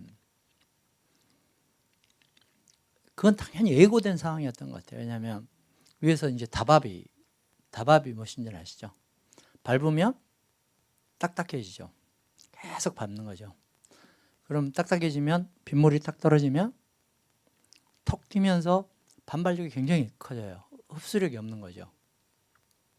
그러니까 숲이 있어서 그 이파리에 떨어지고 이렇게 그 속도가 떨어지면 침식량이 줄어드는데, 그리고 지피식생이 있으면 침식이 거의 없는데, 이게 낮이가 되면 툭 떨어지는 순간에 이게 계속 물이 스며들게 되죠. 그러면 스며드는데 이게 딱딱해져서 공국이 없어요, 안에. 실제로 이렇게 수온 함양 기능 중에 수온 함양을 다들 나무가 한다고 생각하거든요. 절대 나무는 물을 끌어안고 있지 않습니다. 증산작용을 할 뿐이지. 광합성을 하기 위해서 물을 쓰죠. 근데 물을 정작 가지고 있는 건 누구냐면 땅이에요. 토양이에요. 토양에 나무가 있어서 잔뿌리가 많으니까 토양 공국이 생기니까 빈틈이 있으니까 거기에 물이 고여 있는 거죠. 그 물이 모여서 이제 도랑으로 이렇게 내려가고 하는 거거든요. 근데 다밥이 생기면 곤충이 살 수도 없고 지렁이도 살 수 없고 하니까 딱딱해지니까 공국이 없으니까 수온을 이렇게 물을 이렇게 흡수할 수 있는 기능이 없어지는 거죠. 그래서 이게 나중에 죽처럼 돼요, 이게. 그래서 위가 싹 무너지면 와르르 무너져 버리는 거죠. 그게 이제 산사태거든요. 그러니까 위는 밟으면 안 돼요, 사실은.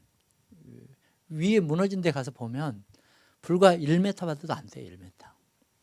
근데 한번 치고 내려가면 밑에는 엄청나게 피해가 큰 거죠. 특히 이제 그 안양 쪽에 옛날에 그런 산사태가 많이 났었죠. 왜냐하면 서울에서 계속 밀려가지고 산동네에서 사는 사람들이 지금 당장 자기 어디 비피할 데도 없는데 그걸 이제 계속 그 움막을 친 거죠. 그러니까 이제 이 토양 관리가 안 되니까 산사태가 발생을 하는 거거든요. 그러니까 지금 시흥은 평지라 뭐 그런 일은 없을 것 같긴 한데, 하여튼 물이 굉장히 물 관리가 중요하다는 말씀이고요. 그리고 아까 사탕을 하나 먹었는데 계속 안 녹고 계속 입속에 돌아가지고 발음이 힘들어. 여기 이제 헬로우드스 같은 경우는 제일 재밌는 프로그램 중에 하나가 30박 31일짜리 프로그램이 있습니다. 아이들 참가비 얼마게요? 참가비 300만 원. 누가 돈 내요? 누가? 에? 혼다가? 아니, 자기 참가비가 300만 원이라니까요. 부모가요? 부모가 재력이 되나? 할아버지 할머니들이 낸다더라고. 여기도 마찬가지. 보니까 자기 손주들이 약하게 큰 꼴을 보기가 싫은 거예요. 그래서 30박 31일짜리를 이게 할아버지가 과감하게 손주를 위해서 이렇게 투자를 하는 거죠. 근데 여기는 그 핸드폰 무조건 안 되고요. 뭐 이런 모든 단절, 전화 안 돼요. 이게 안에 들어가면 선생님이 부모하고만 이렇게 인터넷으로 소통하고, 그 다음에 3가지를 주어져요. 위험한 것, 불, 나이트하고 그다음 나이프, 칼하고 역시 혼다답게 오토바이까지 그러니까 아주 위험한 짓은 골라서 시키는 이제 프로그램을 하는데 그리고 뭐 이제 그 확실히 이렇게 30박 31일 하면 애들이 좀 바뀌기는 하나 봐요. 그러니까 이게 뭐 환경교육 쪽에서 이렇게 나오는 것들 봐도 지속적인 프로그램을 할 때 사회성이나 이런 것들이 어떻게 변화되는가를 지금 저희도 좀 측정을 좀 하고 있거든요. 지금 이제 우리 연구실에서 이유학교하고 학생들하고 학부모들하고 그다음에 건대 학생들하고 또 그쪽에 그 동천동 이유학교 주변에 있는 그 저기 청소년 시설들 뭐 성심원이나 이런 시설에 있는 아이들하고 백두대간 걷는 걸 해요. 1년에 20회 두 팀이 걸으니까 40회를 걷습니다. 40회. 그래서 2년간 해서 걸어서 종주를 하는 백두대간 종주하는 프로그램을 하고 있는데 그 이제 성심원 아이들이나 이런 사회복지시설에 있는 아이들이 굉장히 많이 변해요. 이게 지속적으로 참여를 했을 때 한두 번 참여해 가지고는 안 바뀌더라고요. 다시 이렇게 다시 돌아가 버려요, 관성에. 근데 애들이 계속 오랫동안 그리고 특히 이제 다양한 계층들, 연령층들을 하고 이렇게 그러니까 애들은 애들끼리만 놀면 또 발전이 또 없는 것 같아요. 어른들하고도 함께 이렇게 섞일 수 있어야 되고 그런 게 좀 필요하더라고요. 근데 혼다가 그런 것 좀 잘하는 것 같아요.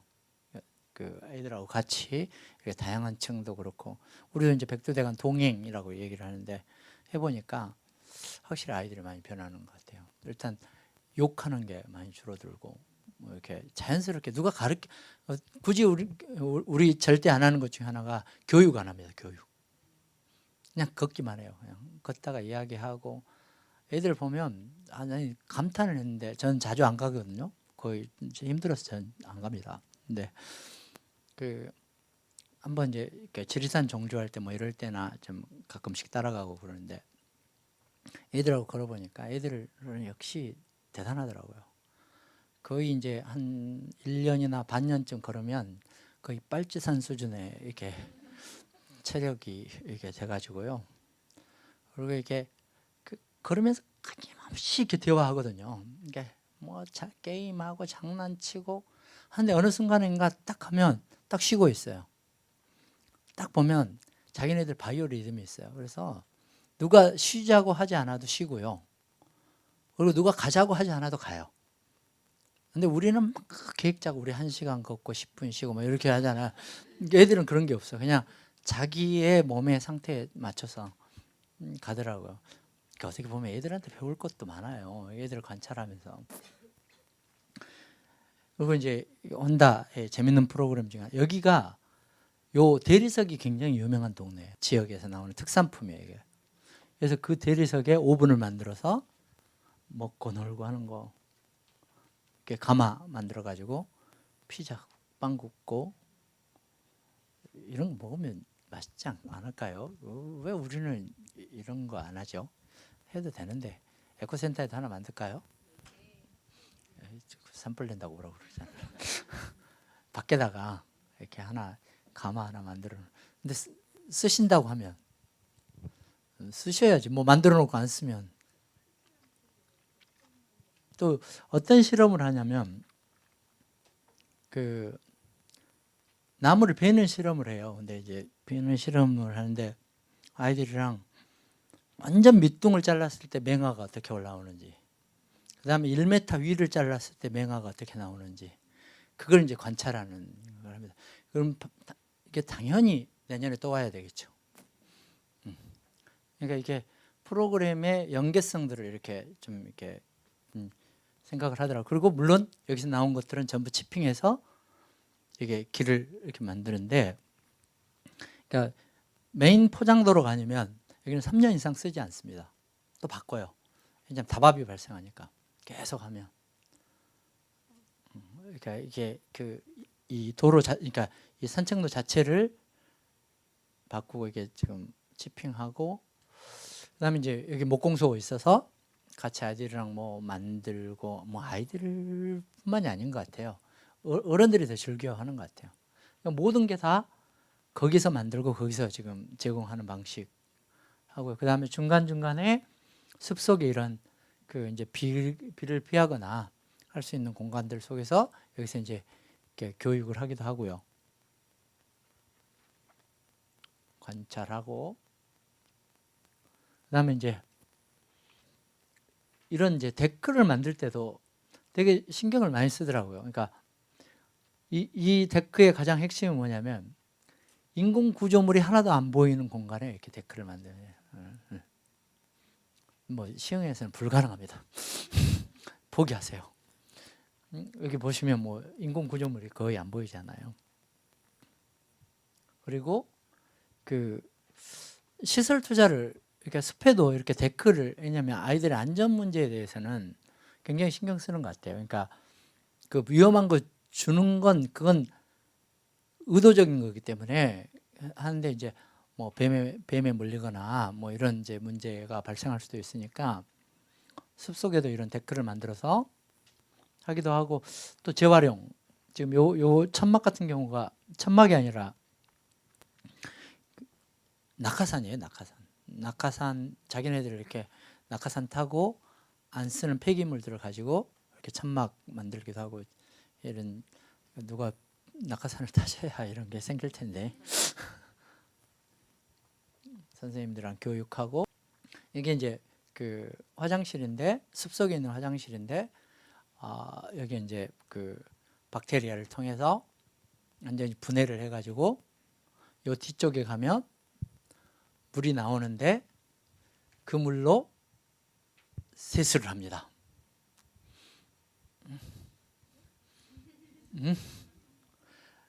그 물을 그러니까 여기서 다 용변 본 걸 정화를 시켜서 뒤에서 이렇게 틀면 약간 누리끼리한 물이 나오는데 그걸 가지고 피부에 좋다고 세수를 본인은 하더라고. 나는 도저히 못하겠더라고. 이게 상당한 용기가 그 사기노는 자기가 딱 하더라고요. 근데 이게 자기 얘기로는 여기에 그 자연 상태에서 50km 그 구간에서 이렇게 정화되는 시스템이 이 안에 들어가 있다는 거예요. 그러니까 50km 위에서 누가 실수하면 50km 밑에서 이 상태가 되는 거죠. 근데 좀 뻥인 것 같기도 하고. 근데 실제 거리는 5m밖에 안 되는데 뒤에서 나오는 게 이런 이제 원리를 숲의 화장실에서 이렇게 원리를 설명하기도 하고. 그다음에 이제 요게 되게 재밌는데 여기 이제 올라갈 수 있어요. 이게 사다리 타고 올라가서 안에서 이제 아이들 이런 거 숨어 있는 공간들 되게 좋아하잖아요. 이제 그런 것도 그러지만 이제 그 모기약 회사하고 제휴를 해가지고 이쪽에서 이제 프로그램을 운영을 해요. 뭐냐면 이 모기가 기피하는 식물을 바르고 들어가서 버티기 뭐 이런 거, 모기 안 물리기 뭐 이런 직접 물릴 수도 있고. 한번 해보실래요? 모기? 제 여담인데 항상 보면 집사람하고 저하고 있으면 저만 모기가 무는 거예요. 혹시 그러신가요? 남편만 물죠? 계속 약이 오르더라고요. 그래서 이제 내가 추측을 해서 이제 억지를 좀 부렸죠. 억진지 진실인지는 더 조사를 해봐야 되겠지만 혹시 이거 당신이 이렇게 키우는 이게 로봇 모기 아니냐? 왜 나만 무냐? 응? 소소한 복수를 나한테 하고 있는 거 아니냐? 그 모기를 키워서 조종을 해서 나만 물리게 하는 거 아니냐? 내가 이제 억지를 부리니까 어처구니가 없어 하더라고. 그러더니 이제 며칠 있다가 자기도 물렸다는 거예요. 자기도 물렸다고 하길래 너무 속 보인다 제가. 이제 내가 물렸다고 하니까 자기도 같이 물려가지고. 근데 그 혹시 그 뒤에 바늘이 나는 이렇게 생겼고 당신은 이렇게 생겨서 그냥 넣다가만 나오는 거고 나는 이렇게 해서 그 괴롭힘을 하는 거 바늘이 다르지 않냐고 제가 또 한 번 또 오기를 부렸더니 그 다음부터는 더 이상 할 말을 안 하더라고요. 아마 혹시 모기 물리신 분들은 남편이 키우고 있는지도 몰라요. 아이들 이제 프로그램 하는 거고, 특히 이제 그 이분이 이제 아까 사귀누신데 가로등 같은 경우도 아래로 이렇게 빛이 위로 전혀 못 올라가게 밤에 이렇게 캠프 바로 옆이거든요. 왜냐하면 이렇게 새들이나 이런 생태계에 대한 배려가 있는 거죠.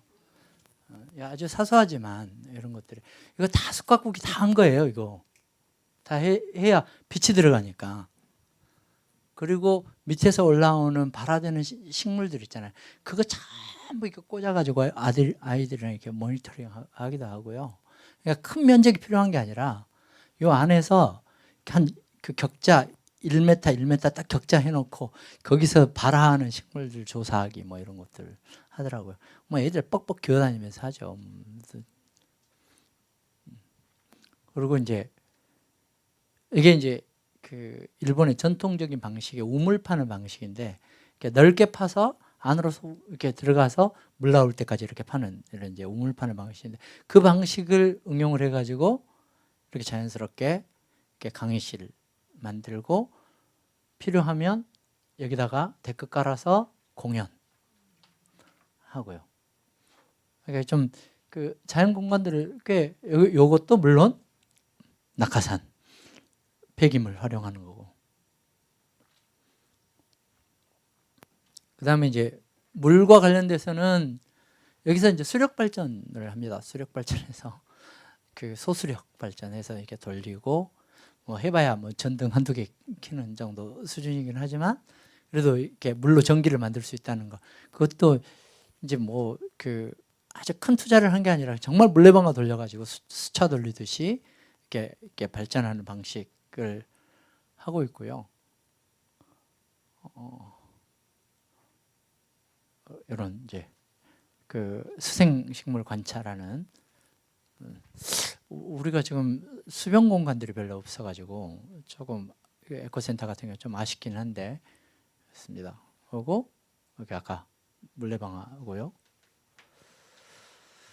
길인데 제가 사실 그리고 또 이렇게 그 자기네들끼리 맘 맞으면 야 우리 저기다가 찻집 하나 만들자 그러면 또 전부 모여가지고 토닥토닥토닥토닥 해가지고 또 만들어서 이 안에서 차 마시면서 경관을 이렇게 제가 사진을 좀 몇 개 지웠는데 그 이렇게 농촌 경관이 이렇게 착 이렇게 보이도록 한다거나 뭐 이런 건 아마 건축허가 없이도 만들 수가 있으니까.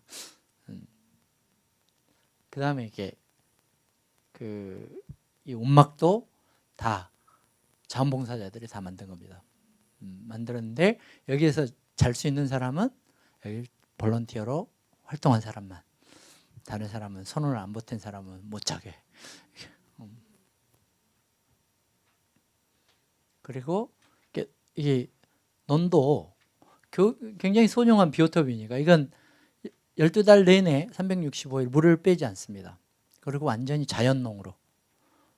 그러니까 물을 빼지 않으니까 수생생물 자체가 다랭이 논이긴 한데 여기 데크 보이시죠? 이 데크 같은 경우도 이 수생생물에 대한 이야기도 하고 관찰도 하고 그러니까 논 자체가 굉장히 소중한 학습의 장이. 우리는 꼭 이렇게 꼭 밀어야 되잖아요. 밀고 억지로 만들어야 되는데 있는 것들을 그대로 이제 활용하는 것도 굉장히 중요한 것 같아요. 시흥은 워낙 이제 갯벌 맞고 뭐 하고 뭐 이렇게 다 인위적으로 만들어 놓은 거여서 쉽지 않겠다 싶긴 한데 다 이것도 그 물고 내는 것도 자원봉사.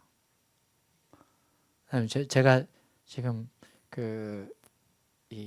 꼭 해보고 싶은 것 중에 하나가 좋은 분 있으면 좀 소개 좀 해주세요. 뭐냐면 에코센터 주변에 그 완충녹지에서 이런 사진전을 좀 한번 해보고 싶어요. 지금 이제 워낙 이제 프린트 기술들이 좋아지니까 야외에다가 이렇게 그 틀도 그냥 간벌목이고요. 이게 이제 그 요즘 그 DTP라 그런가요? 그 이렇게 프린트해서 그러니까 비를 맞아도 색깔이 변하지 않은 이런 이제 프린트만 하면 좋은 사진 작가가 있으면 그런 그 예를 들어서 시흥에 야생동물만 전부 찍어놓은 사진 작가가 있다거나 하면 우리가 실제로 이렇게 관찰하기가 쉽지 않잖아요. 그렇지만 그 시흥의 사진들을 한번 이렇게 그 사진전을 한번 해봤으면 좋겠다 싶기도 하고요. 이렇게 여우 사진인데 그냥 길가에 그냥 자연스럽게 여우 새끼인데 진짜 여우 보셨어요? 야생 여우는 안 보셨죠? 멀리서 보셨어요? 지난번에 한번 그 홋카이도에 가가지고 아침에 이제 혼자 이렇게 산책을 하는데 뭐 뭐가 조그만 놈들이 이렇게 막 움직여요. 그래서 살살 이렇게 갔더니 여우 새끼들이 이 그 산책로 데크 밑에서 이렇게 살더라고요. 보니까 엄마가 안 보여. 그래서 엄마를 이렇게 찾아보니까 나중에 보니까 저쪽에 혼자 이렇게 웅크리고 있더라고요.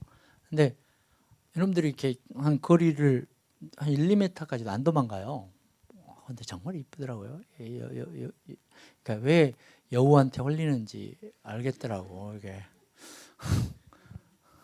홀리겠더라고요. 이게 정말 강아지보다 저는 귀여운 것 같아요. 이런 이제 사진전이거든요. 이렇게 뭐 박스를 이렇게 사진을 찍어서 나무에.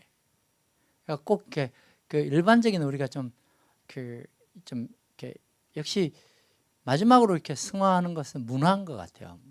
문화 속으로서 이렇게 이렇게 정착을 해야 되는데 이런 이제 사진전 한번 그 에코센터 주변에 그 완충 목지를 가지고 한번 해봤으면 하는 거고요. 이렇게 전시해 놓으면 어디가 산이고 어디가 사진인지 숲인지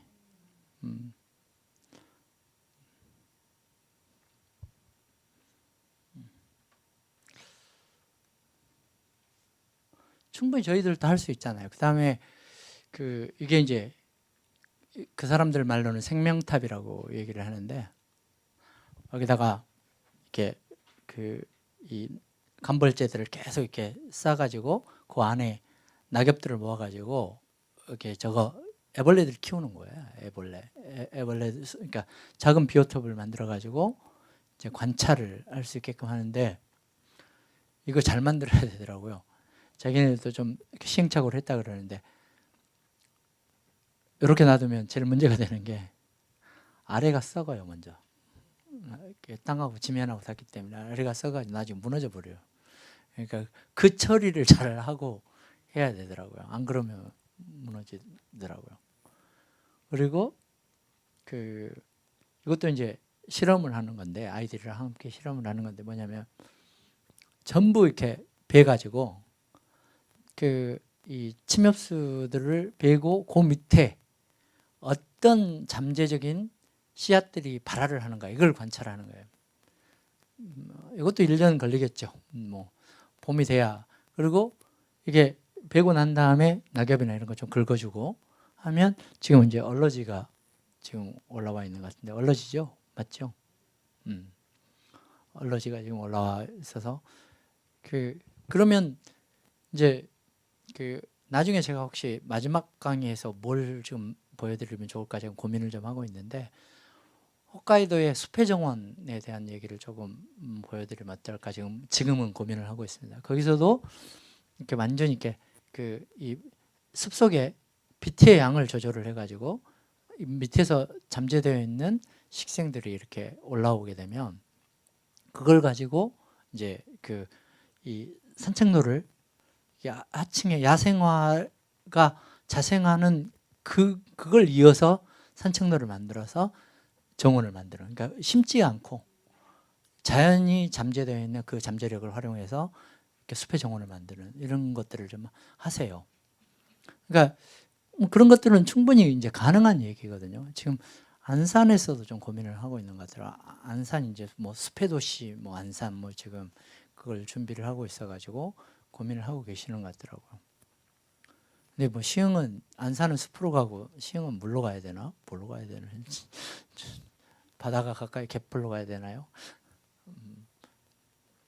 그래서 이런 이제 그 조금 깊고 재밌는 이렇게 프로그램들을 함께 좀 그 해봤으면 하는 바람이라는 말씀드리고요.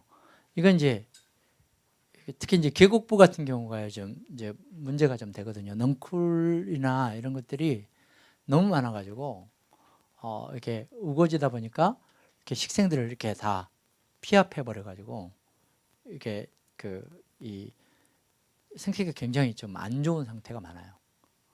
그래서 여기를 지금 이제 그 도쿄에서 온 일행들이 이 사람들은 동아리인데 어떤 동아리냐면 이제 스카쿠기의 요령에 대해서 사기노 씨가 지금 설명을 하고 브리핑을 쫙 하고 난 다음에 그다음에 이렇게 상당히 지금 깨끗해졌죠.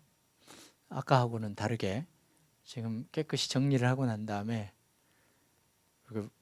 직접 이제 체인소도 좀 써보고 위험하니까 이제 같이 거들어 주기는 하는데 전기톱으로 베보기도 하고 이렇게 작업을 마친 다음에 다리도 놓고 다리도 제법 이렇게 전후를 비교하시면 요래요. 그러니까 전혀 티 안 나게 이렇게 다리도 놓고 그 다음에 이 상태에서 작업을 마무리하고 난 다음에 이 사람들이 이 짓을 하는 겁니다. 이렇게 우드 클라이밍 하는 사람들이에요. 그러니까 락 클라이밍 하는 사람들인데 지난번에 저희도 이게 우드 클라이밍 하는 거 아이들이랑 함께 해봤는데 정말 좋아하더라고요. 이게 줄 매달아 놓고 이렇게 한 10m쯤 위로 올라가면 이렇게 등산 장비를 가지고 이렇게 올라가니까 아이들 정말 좋아하더라고요. 그거 하는 협동조합이 지금 대전에 있습니다. 그 회사가 있어요. 저희가 그 팀들도 조금 인큐베이팅 해드렸는데 조금 아직 이게 단가가 좀 비싸서 그렇지. 왜냐하면 이렇게 이 등산용 로프라든가 이게 개인한테 지급해야 될 로프들이 필요한데 이런 게 되게 비싸더라고요. 그러니까 이 단가가 꽤 비싸요. 그러니까 어디서 지원도 받아야 되고 개인도 좀 부담을 해야 되는 그런 문제가 좀 있긴 하겠더라고요. 그리고 또 이제 뻑하면 또 이런 거 만들어서 여기 보시면 이게 스스로 저기 화로예요, 화로. 여기서 물 데워서 차 마시려고.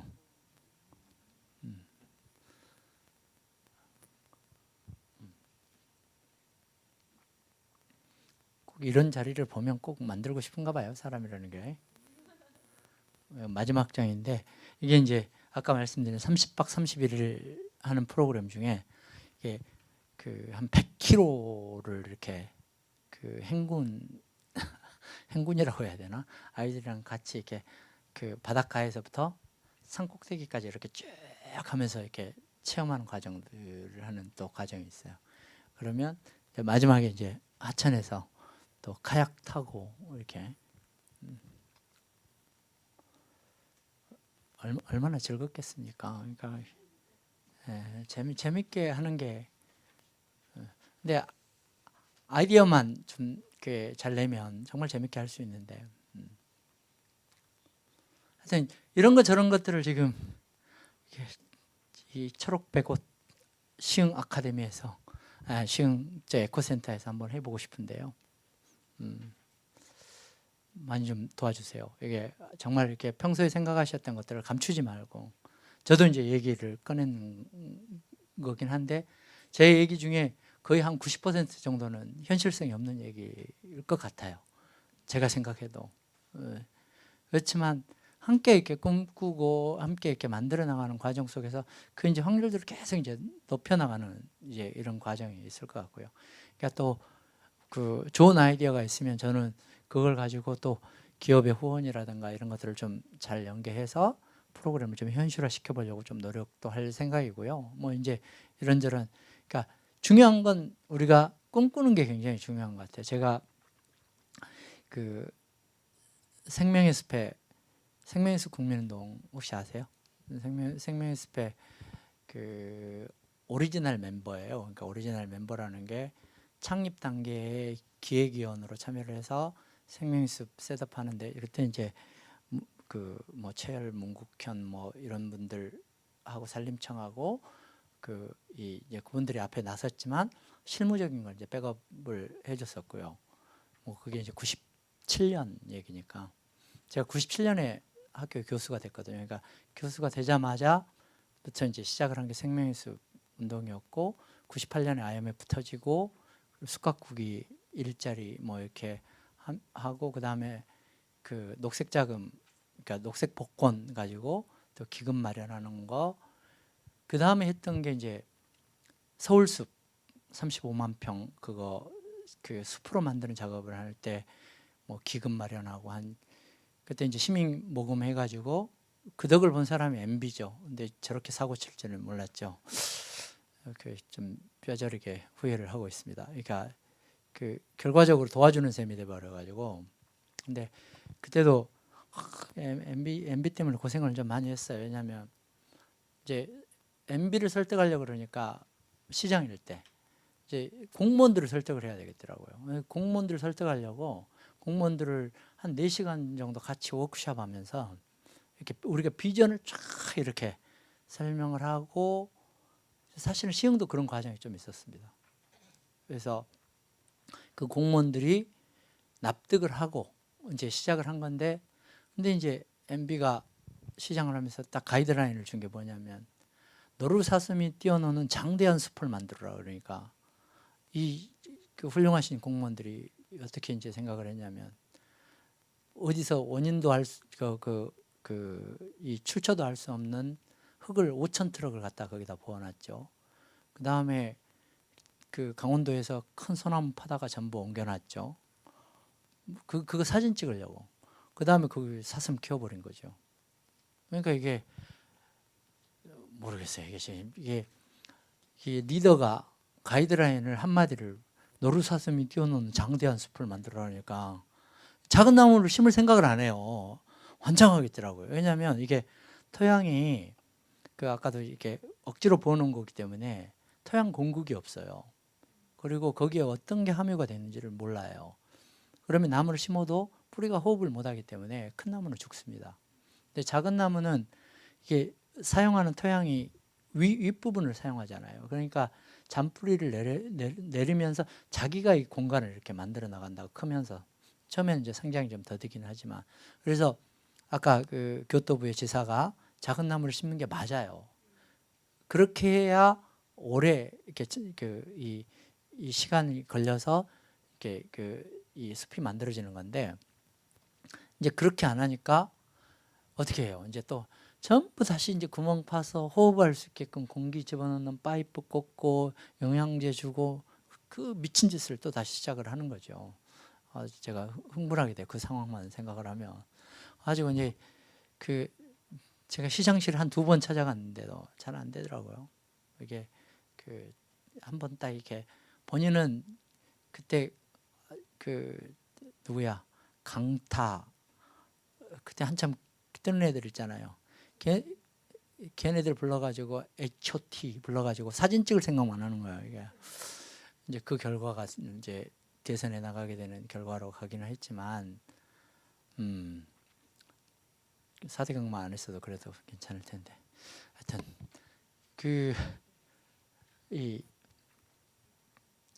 그걸 좀 이제 했었고요. 그때 아까 대지산 살리기 뭐 이런 저런 이제 생명의 숲 활동을 통해서 이렇게 많은 일들을 좀 기획을 했었던 것 같아요. 뭔가 근데 요즘 역시 기업들이 여전히 그래도 환경이나 이런 이렇게 탈이념적인 것에 대해서는 아무리 경기가 어려워도 후원을 합니다.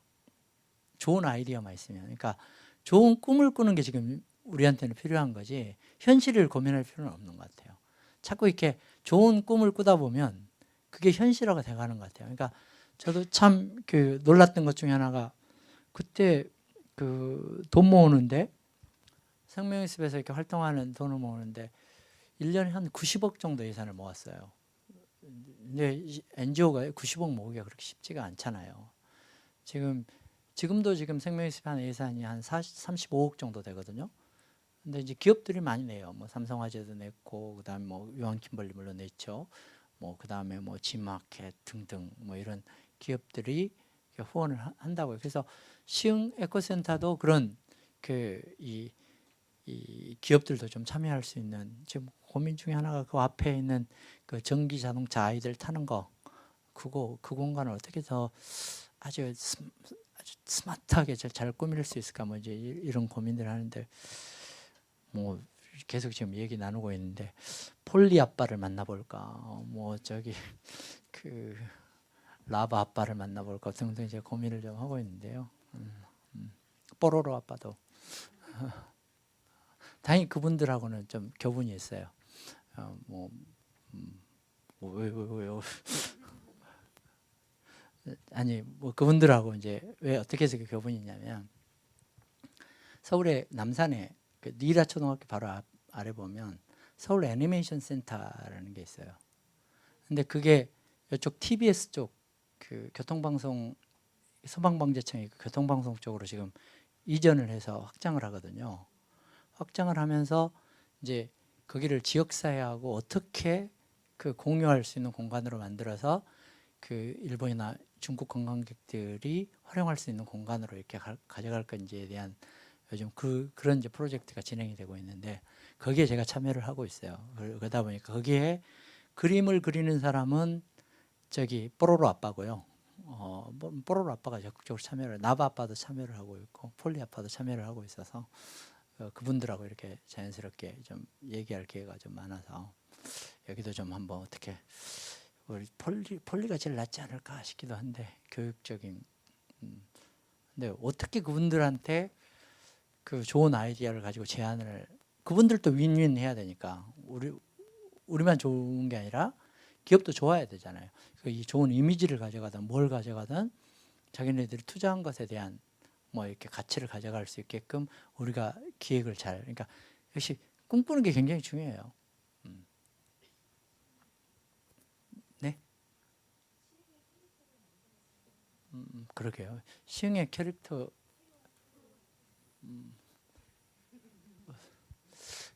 그렇게 하기 그거 하려 그러면 사실은 좀 문화 콘텐츠 하는 사람들이 그걸 가지고 스토리 그러니까 동화도 만들고 그림 대회도 하고 뭣도 만들고 이렇게 굉장히 이렇게 폭이 커져야 되는데 저도 지금 남산에서 지금 고민하고 있는 게 뭘 고민하고 있냐면 도깨비 고민하고 있습니다. 도깨비.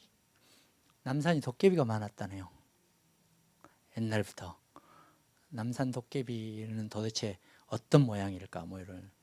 근데 그래서 도깨비 연구하는 사람들도 찾아보고 하는데 다행히 그 일본 도깨비, 한국 도깨비의 차이점을 가지고 박사학위 논문 쓰는 사람도 있고요.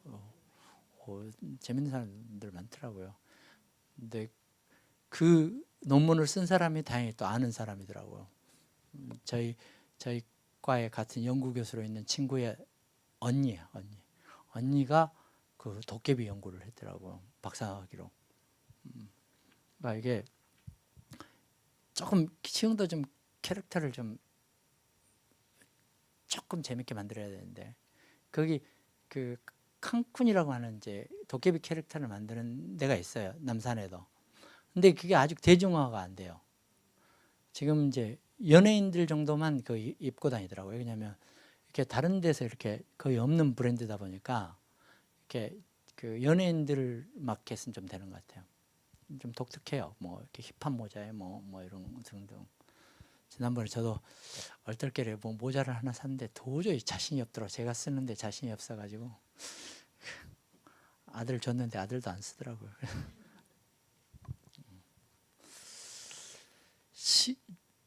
11시 48분이네요. 몇 시에 끝내야 될까요? 배고 12시 반이거든요. 그래서 빨리 끝내고 질문이 아니라 이야기를 나누는 시간을 좀 가졌으면 좋겠습니다. 저희가 지금 이렇게 제안서였는데 그 에코센터의 운영 방안에 대한 얘기인데, 일단 기본적으로 저희 생각하는 건 시흥이 생명도시가 되려고 그러면 이쪽 갯골을 중심으로 한 요 영역하고 이 공단 쪽에 특히 제일 이제 앞으로 제일 이제 많이 좋아지긴 했지만 어떻게 보면 환경적인 관점에서 보게 되면 항상 이제 취약한 지역이 이쪽 시화공단 쪽이니까 이쪽에 그 정왕동을 거점으로 한 이 두 개의 거점을 어떻게 이 발전시켜서 거기를 축으로 한 네트워크를 이렇게 다양하게 만들어서 양 네트워크가 서로 연결이 될 수 있는, 양 네트워크 연결이 되면 시흥이 전반적으로 이렇게 활동성이 커지지 않을까, 뭐 이런 이제 기본적인 생각을 좀 가지고 있고요. 그리고 아까도 처음에 이제 말씀드렸지만 전환, 녹색 전환이라고 하는 거, 이제 우리의 삶의 태도나 이런 것들을 어떻게 전환할 것인지에 대한 부분에 좀 이 교육 프로그램이나 내용들을 좀 많이 만들어 갔으면 좋겠다, 이런 이제 고민들을 하고 있는 거고요. 그다음에 시민 양성, 역시 좀 사람에 투자하는 것을 아끼지 않을 생각을 좀 하고 있습니다. 그러니까 저희가 지금 이제 시흥시의 관점에서 보게 되면 외지 사람이잖아요. 이쪽 주민등록이 안 돼 있으니까 외지 사람인데, 저희가 지금 이제 해드릴 수 있는 것은 이런 좀 중립적인 입장에서 이런 전문성과 또 네트워크를 이렇게 만들어 드리는 게 저희 가장 큰, 일단 좀 이제 장기적으로 봤을 때 시흥 에코센터가 나가야 될 1단계 목표가 거기에 있지 않을까 지금 고민을 하고 있습니다. 그러니까 그래서 이렇게 이 시민 양성하는 거하고 또 이렇게 프로그램 내용도 생활 밀착형, 그러니까 이게 생활과 실천과 바로 연결이 될 수 있게끔, 그리고 시민과 함께 성장해 나가는 지구 시민, 저거 저희 지금 고민 좀 하고 있는데 좀 센터장님이 나중에 수용을 해 주시지 않을지 모르는데, 기타 큐슈를 가니까 뭐가 있냐면요, 기타 큐슈 시민들이 거기 한 인구 한 150만 정도 돼요. 시험을 쳐요. 환경 시험을. 근데 자체적으로 출제하는 시험이 있어서 그걸 가지고 일정 점수를 따면 인증을 해줍니다. 환경 시민으로. 환경 시민 인증하는 시험 제도가 있어요. 근데 50%는 일반 환경에 대한 일반 교육, 지식, 50%는 지역 환경에 대한 이야기들. 그래서 근데 무지 어렵습니다. 이 합격률이 굉장히 낮아요. 교재도 있고요. 하는데도 되게 아주 환경에 대한 지식이 거의 전문가 이상의 지식을 갖춰야 돼요. 그래서 지금 2,000명이 안 된다고 그러더라고요. 근데 대신 2,000명이 안 되는 대신 그 2,000명은 굉장한 프라이드를 갖죠.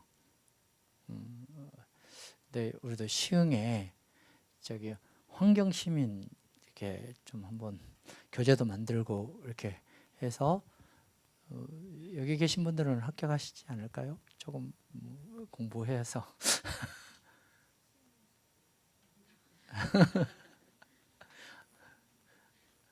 한번 해볼까요?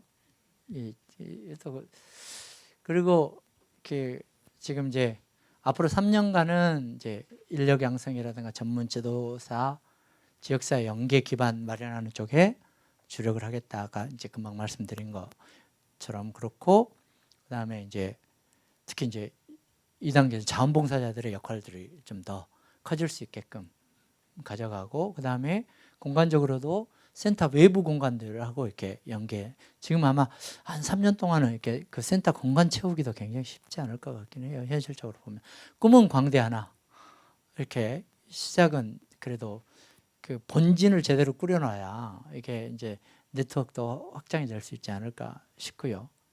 그리고 더 이제 프로그램도 이제 다양하게 좀 더 가져가겠다. 이런 이제 장기 전략을 저희가 생각을 하고 있고요. 그리고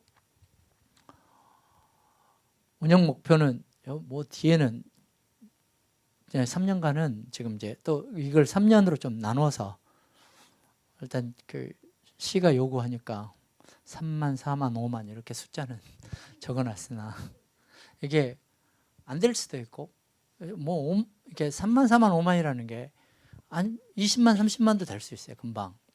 근데 그만큼 이제 얼마만큼 사람들에게 그 이 에코센터가 가지는 기능들의 효용성을 이렇게 가져가느냐는 저희들이 이제 저희들만의 몫이 아니라 시흥시의 에코센터를 사랑하는 모든 분들의 과제가 아닐까 이렇게 생각합니다. 그리고 지금 현재 단계에서 지금 그 네트워크형으로 지금 그 저희가 저희는 이제 항상 이제 그 요즘 거버넌스 시스템을 지역사회에 어떻게 구축할 건가를 좀 고민을 좀 많이 하고 있어서요. 지금 에코센터도 거버넌스 방식으로 좀 그 끌고 가려고 합니다. 그래서 보시면 지금 에코센터가 있고 지금 운영위원회를 구성을 했습니다. 그래서 며칠 전에 첫 번째 운영위원회를 했는데 운영위원회는 이제 전문가 그룹들하고 지역의 NGO들, 그 다음에 행정에 계신 분들 이런 분들이 다양하게 지금 그 운영위원회를 구성을 해서 운영위원회하고 시는 지금 그 이 운영위원회와 에코센터를 서포트하는 쪽으로 지금 이제 그 본인들의 역할들을 지금 고민하고 계시고요. 그리고 지금 이제 1차적으로 지금 먼저 할 게 지금 그 기획전시실을 채우는 걸 좀 고민을 하고 있는데 그 여러 가지 협동조합이라고 혹시 들어보셨는지 모르겠는데 그 여기도 이제 그 이 숲에서 나오는 감벌재나 이런 것들을 깎아서 이야기나무라고 하는 게 보드에다가 자기가 표현하고 싶은 그림들을 이렇게 그 이 나무 조각을 이렇게 붙여서 글자를 쓰기도 하고 그림을 그리기도 하는 이런 이야기나무라고 하는 것들을 하고 있는데 이 기획전시실에 이쪽을 좀 하려고 하고 있고요. 그다음에 지금 어반비즈하고 뭐 여기 시흥도 양봉학교도 하기도 했지만 어반비즈하고 지금 얘기를 하고 있는데 옥상이나 주변에 지금 그 벌통을 갖다 놓고 그 환경 이 꿀벌 교육을 그러니까 그 이제 양성하는 게 아니라 아이들이 벌의 생태계라든가 그리고 이게 그 일본의 긴자에 가면 긴자 꿀벌 프로젝트라고 하는 게 있는데요. 이제 거기에 또 아주 그 다나카라고 하는 아주 개성한 사람이 하나 있는데 이 사람이 그 제지협회 전문가 그래요. 근데 이제 취미 생활로 시작한 게 뭐였냐면 이게 꿀벌 프로젝트인데 긴자의 녹지를 계속 늘려나가기 위해서 옥상 녹화를 하면서 계속 이제 녹지를 늘려나가면 그 이제 상징으로 꿀벌이 살 수 있는 환경을 좀 만들어 보자 해가지고 했는데 이제 그걸 가지고 이렇게 그 많은 참여들이 있었어요 실제로. 그래서 건물 옥상 녹화하는 것들도 많아졌고 녹지 공간들을 이렇게 만드는 게 굉장히 많아졌는데 심지어는 누가 교회 나와서 이렇게 꽃도 심고 나무도 심고 하냐면 술집에 마담들이 나와서 합니다. 상상이 안 되시죠? 술집에 마담들이 그 자원봉사 나오셔가지고 이렇게 꽃 심고 나무 심고 합니다. 그게 고객 관리예요. 그분들은. 근데 이제 이렇게 우리가 생각하는 이런 퇴폐적인 이런 생각은 아니고 이게 굉장히 그러니까 자기도 지역 주민의 한 사람으로서 역할을 하는 거죠. 그러니까 그만큼 이제 좀 포용력이 좀 있어야 되는 거고 거기에 비전은 뭐냐면 술집에 손님들이 와서 긴자의 술집에 와서 그 손님들이 환경에 대해서 이야기할 수 있는 긴자를 만들겠다가 비전이에요. 그렇잖아요. 재밌잖아요. 이게. 그리고 거기서 생산된 꿀 양은 그렇게 많지가 않은데 그걸 가지고 한 몇백 년 된 카스테라 그 다음에 칵테일도 만들고요. 이제 긴자의 명인들이 그걸 이제 활용을 해주는 거죠. 그러면 이게 이 부가가치가 확 높아지는 거죠. 예술을 하는 사람들은 꿀벌 뮤지컬을 만들어서 뮤지컬을 공연을 계속 하고요. 그리고 그런 이제 네트워크 형성이 되면 또 지역하고 또 연결을 해서 지역의 농산물들을 이렇게 판매해 주는 거 하기도 하고, 지난번에도 가니까 그 어디가 지금 감자가 잘 안 팔려서 고생한다더라. 그러니까 이제 뭘 하냐면 긴자의 몇몇 요리점에서 그 감자를 가지고 아주 맛있는 요리 레시피를 개발을 해요. 그걸 쫙 보급을 해요.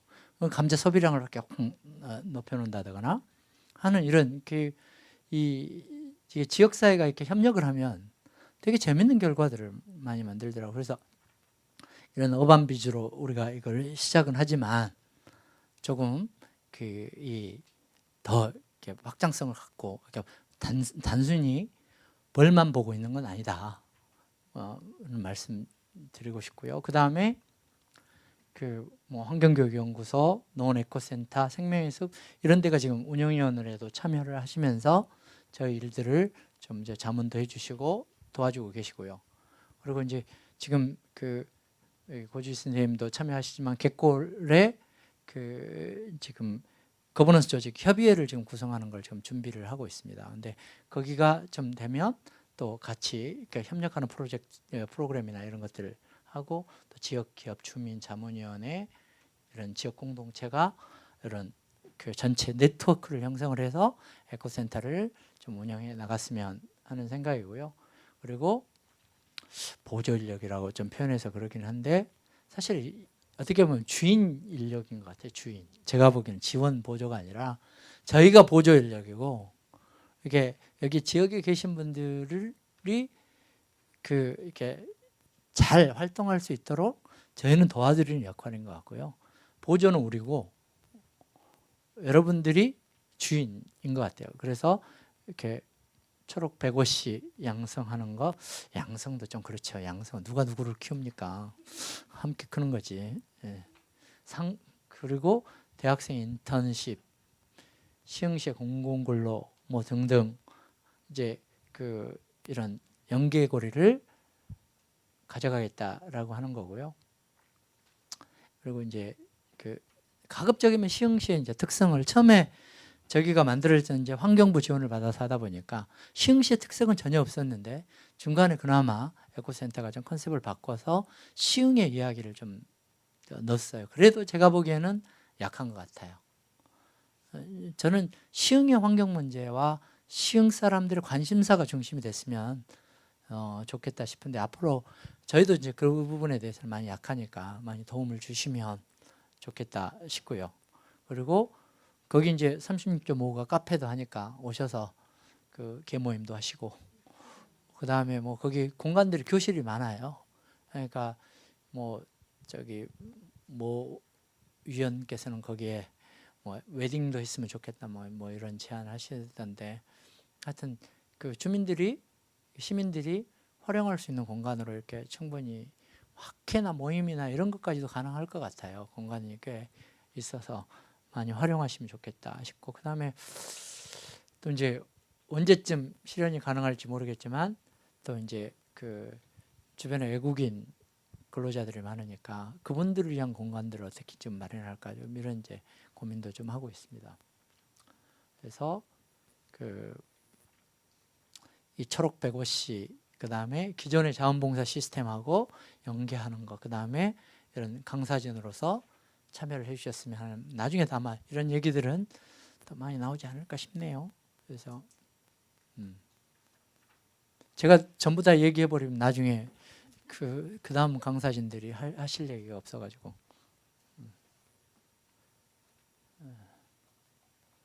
상설 전시장은 이건 아마 나중에 따로 이렇게 보시면 좋을 것 같습니다. 아마 이용성 씨가 아마 이렇게 설명하도록 되어 있죠. 센터에 대한 설명은. 그러니까 저는 이제 운영 방안만 좀 말씀을 드리고, 저희가 고민하고 있는 것들이 대충 어떤 것들인지는 좀 이제 짐작은 좀 되시죠. 혹시 이제 저는 이 정도 좀 말씀드릴까 싶은데요. 아마 다음 시간부터는 훨씬 더 현실적인 얘기들을 좀 많이 강의해 주시지 않을까 싶네요. 다른 강사 선생님들이. 강사 선생님들도 뭐 그 아까 이제 머리, 가슴, 팔 이렇게 나눴지만 좀 이제 지역 내 외부도 이렇게 좀 일정 부분 좀 비율을 그러니까 그 두고 또 외부 전문가들도 좀 모셨고요. 하니까 좀 그 충분히 잘 활용하셔서 그 이렇게 역량을 키우시는데 많이 활용하셨으면 좋겠습니다. 그리고 이렇게 강의뿐만이 아니라 일상적으로 좀 이제 아마 4월 중순쯤 되면 이제 그 조금씩 더 이제 에코센터가 움직일 것 같은데 뭐 오셔서 거기는 항상 열려 있는 공간이니까 오셔서 뭐든 이렇게 그 하고 싶은 일들이 있으면 그때 막 제안도 하시고 같이 그 하시면 좋을 것 같습니다. 하여튼 장시간 고생하셨습니다. 마치겠습니다.